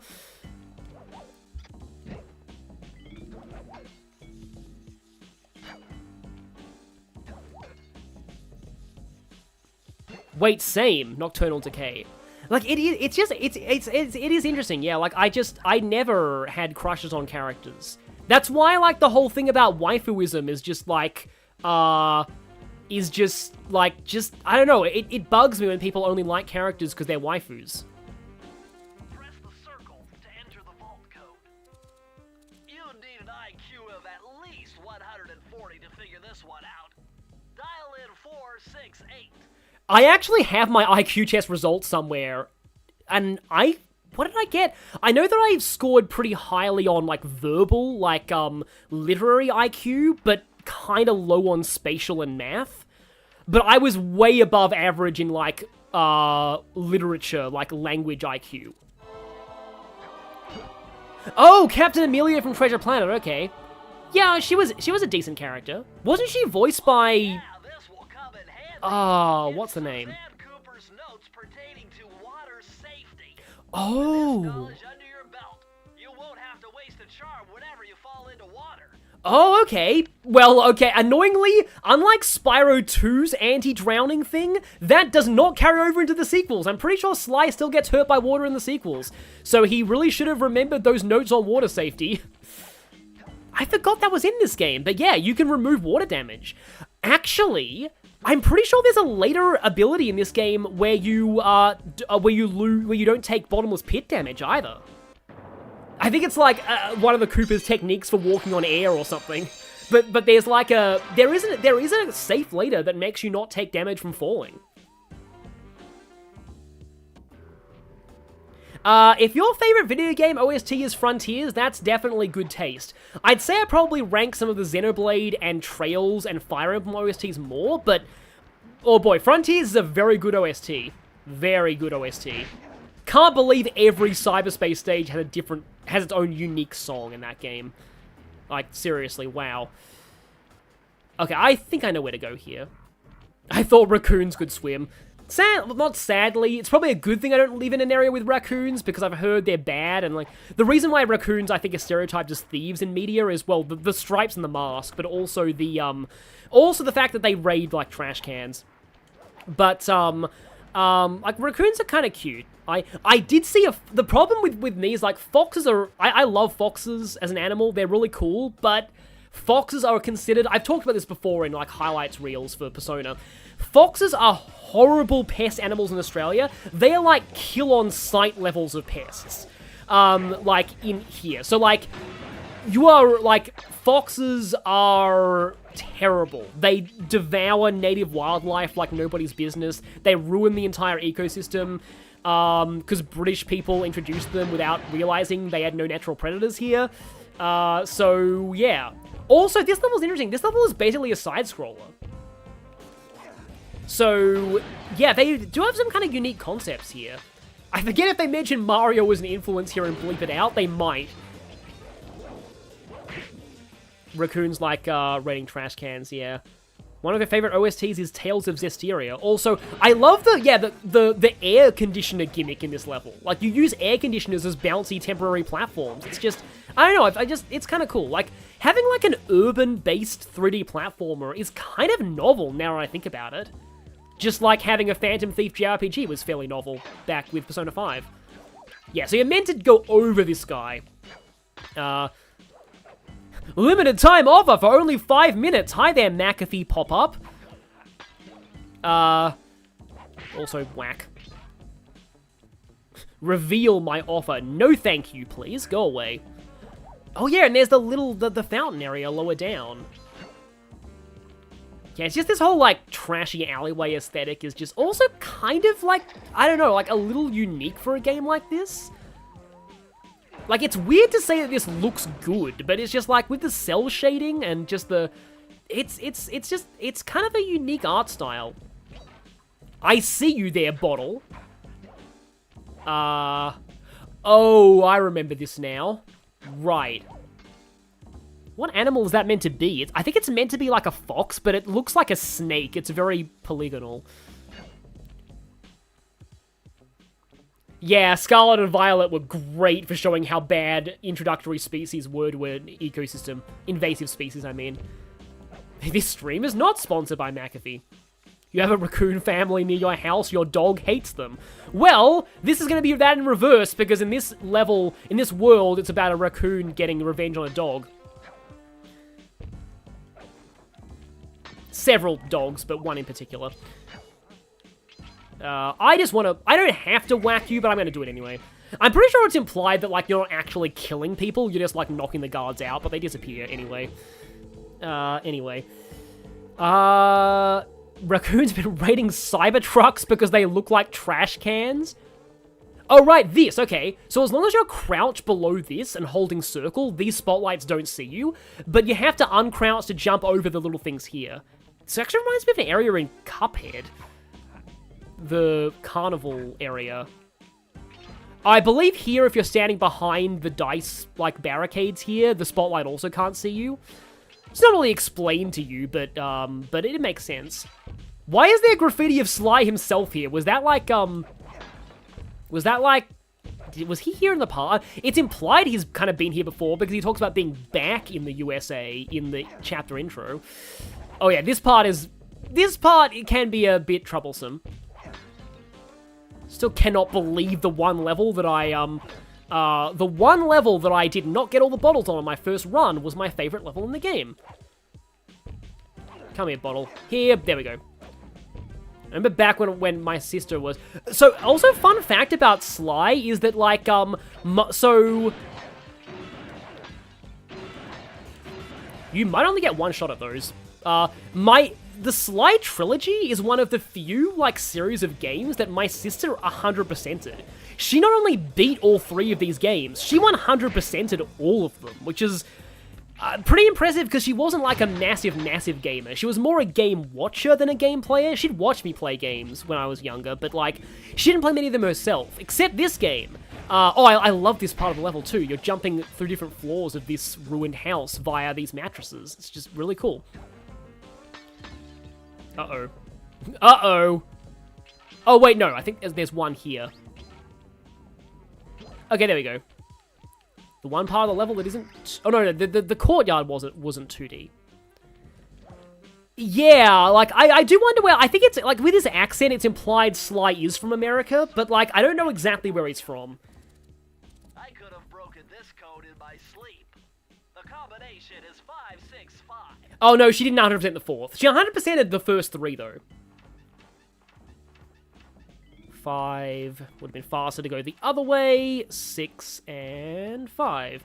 We don't talk about... But like I said earlier in this stream, like, Sly 4 was... Like, it had good elements to it, and good voice acting. It's just, like, the story. It's Sir Andrew Cooper's thief replica technique. He used to make fake stand-ups of himself to confuse guards into attacking the wrong thing. Use the triangle button to put together a fake Sly Cooper. Decoy. There's a Ratchet & Clank 1 weapon like this. You don't count the time trials as 100%. I don't know how they fall for this, but somehow they do. Kind of would have been useful to have this earlier in the level with those, like, flashlight guards, but yeah. For some reason, they fall for that. You going to bed now? Yeah, see you, Summation. I'll probably just... I'm very tempted to, like... Because we're close, like... We're close to the end of this world. I'm kind of... I'm really... Because this isn't a very long game. I'm actually really tempted to do the third world, too. However, the last 2 worlds are pretty... No. The final world is very short. The 4th is kind of elaborate, but the final one is quite short. There's only 5, I think.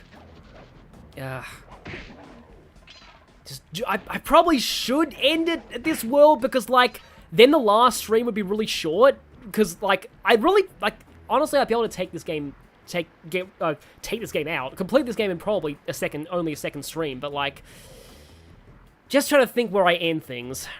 Yeah, cardboard cutouts always work. Do I have all of them or is it 8?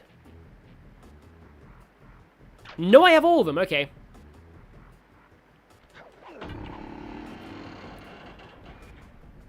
And that is like his tongue. Okay, then.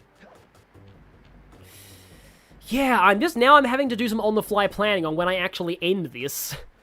Because, like, the next... Again, things would be kind of uneven if the last stream was just World 4, because the World 5 is very short. Also, Derek Silver, you encourage you to use Amber on your team. That's actually awesome. I love Amber. You know what? I probably will end things after this world is done. Because, again, like, World 5 is very short.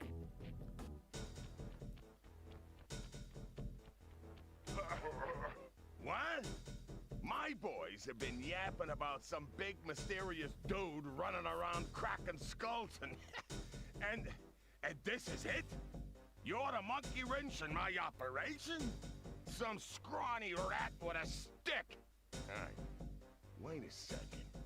I seen that stick before. Maybe when my father knocked your block off with it. Your father? Wow, you're a Cooper? You know, that Thingus Racoonus had a lot of nice pictures, but way too many big words. So you don't mind just handing it over? What? What, are you kidding? You break into my place, steal my stuff, trash the joint. I feel transgressed and violated. Let's rock. Yeah, I think I will end after Mugshot then.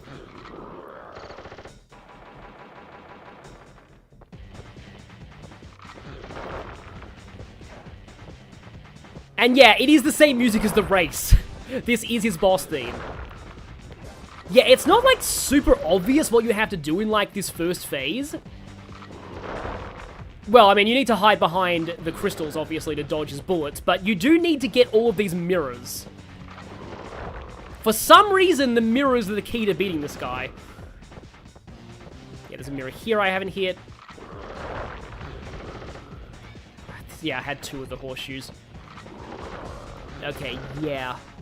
I seem to remember this being one of the boss fights that actually gets easier in the last phase. Yeah, maybe you should just bait out his bullets standing behind one of these. Yeah, that's probably the way to handle this. Or not! Got too close that time. I don't know, I don't recognize the vibes that, you're getting, Cartoon Critic, from this boss. Yeah. Mirrors better than big muscles, yeah. Lesson, never miss leg days. Like, to me, this fight is like if Pinstripe in Crash Bandicoot was actually a decent fight. Because Crash Bandicoot, like, Pinstripe was a cool idea, but, like, in practice, it was just hide behind couches, and you just win. Like, Pinstripe can never actually hurt you. My beautiful gun is destroyed. Good thing I got a spare upstairs. Yes, because he's the American boss, he has spare guns, but tish. Yeah, so now there's, like, a little bit of uneven terrain here. Don't get that close, please. Especially since I don't have any horseshoes. Yeah, I think it's best to, like, bait out his shots near the crystals.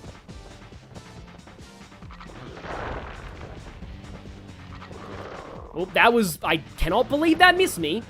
Cannot believe that missed me, too. I think there's one more left.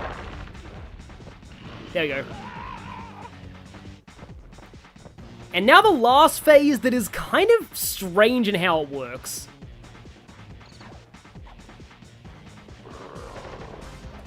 Like, this one is, to me, honestly, the easiest phase, just like with Rolly. Oh, but he does flip the mirrors back if he shoots them. I guess that's meant to be the challenge here? But he doesn't really fire that frequently. Also, I like how the portrait changes, like, when they're on lower health.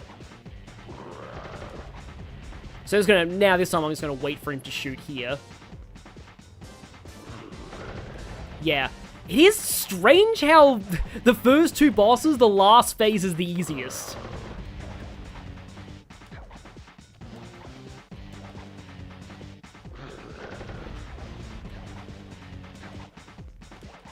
Think this is the last mirror. Really? Did I seriously fail this due to, like, slipping on my controls and not pressing circle fast enough? Wow. Okay. Of course I fail in the really easy phase.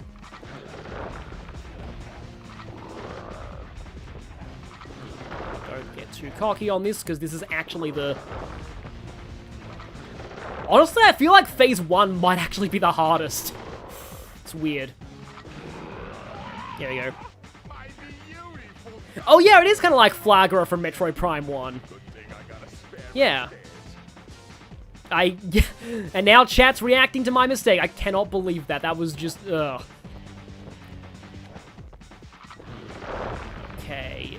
I'm gonna get around the other side. Could you please just... There we go. You can jump his shots.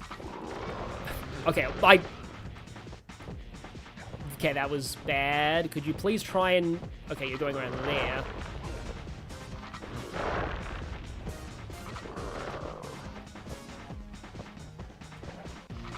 Like, this does work as a boss theme, this music.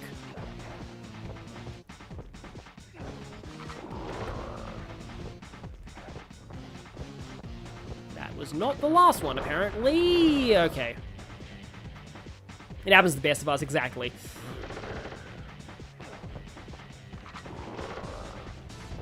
See, like, the bosses don't have time trials, which makes sense, but I do want to see how a speedrun handles this. I need to, after I, like, do this, I need to look up Sly speedruns, because Sly 1 would probably be an interesting game to speedrun, to watch speedrun. Speedrun. Okay. Good thing I got a spare upstairs.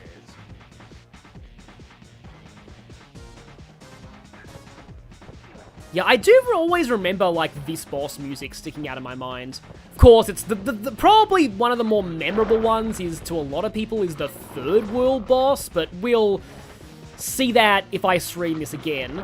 Yeah, I didn't expect that, but it looks like I probably will be able to, if I did decide to stream more of this, get through this game in only, like, 2 streams.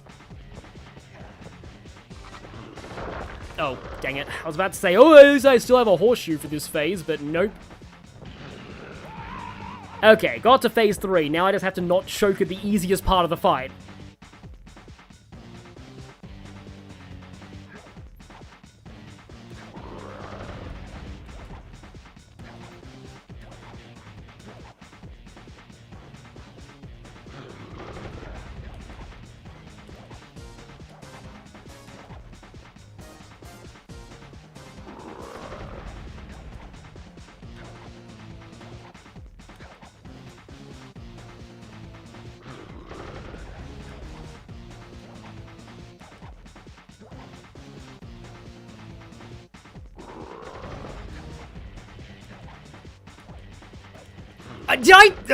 Really?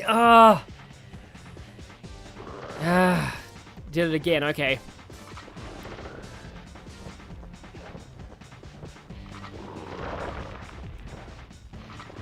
Again, if I had had the horseshoe into that. So we're gonna begin and end on a very embarrassing performance by me, unfortunately. Yeah, I do like that how the last phase is like, if you want cover, you risk, like, resetting a bit of progress. It was literally the exact, not literally, but, like, it was basically the exact same way to fail that. Could you please shoot?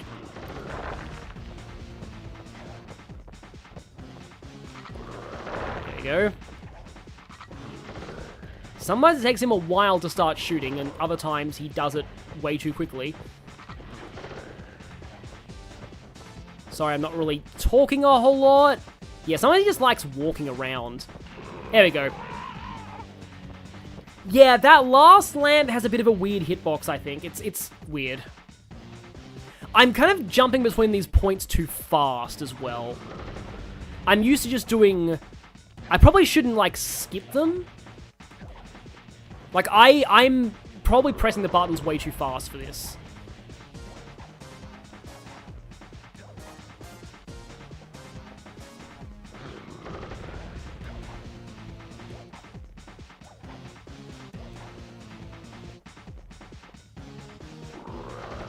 But yeah, this phase is very similar to the Flagra fight in Metro. Well, kind of. Especially, like Flagra can also knock the mirrors back. Fortunately, this guy's boss theme isn't stuck on a loop. I think I got it this time. This really should not be as hard as I'm making it look. There we go. This is impossible. A little pipsqueak like you, beating a big, strong bruiser like me? It ain't right. You want all of that stupid picture book? You're gonna have to go down to Haiti and cross paths with Miss Ruby. And then believe you me, you don't want to be you. The mugshot section of the Thievius Racoonus contained an entry from my gunslinging ancestor, Tennessee Kid Cooper. Sam Riegel. His specialty was the rail walk and rail slide. Moves perfected through a lifetime of theft in the Old West. Getting out of town proved to be a little more challenging than getting in. Having just missed us, Inspector Fox went for the next best thing and dragged that canine steroid case off to jail. That was the end of Mugshot's gambling empire, and Mesa City's citizens soon returned home. While me and the boys, well, we enjoyed the rest of our stay in America, and then returned to Paris, ready for our next mission. Yeah, their hideout is in Paris for the whole game. So yeah, that is the end of the second episode. And the third one is the one with the most memorable boss to a lot of people, because the boss of this world is a rhythm game in a really good way. It's actually pretty amazing. But yeah, I think that should about do it for this stream. Yep, it's getting worse. The newspapers get even worse as it goes on, by the way. They are definitely the worst aged thing in this game by far. But yeah, so I think I might end things for now. So I've wanted to stream this for a while. Sorry that it wasn't the P3 finale, but that's clearly cursed right now. I'll wait for... Did they seriously bring back one of the toxic waste barrels from that second world?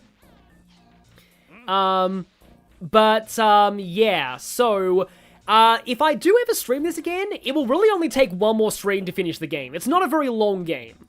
Yeah, I hope you've enjoyed, like, an introduction to why I ended up liking Persona 5, like, in terms of the first reveal trailer. And yeah, you might understand some of the references that I make in my Persona 5 bios. So with that, yeah, this was fun, and I will see you all maybe next time for more of this. I didn't expect this to go so quickly, so yeah, I'll probably do a second Sly stream someday, maybe soon. So, yeah, thanks for sticking around, and here's to no more stream crashing.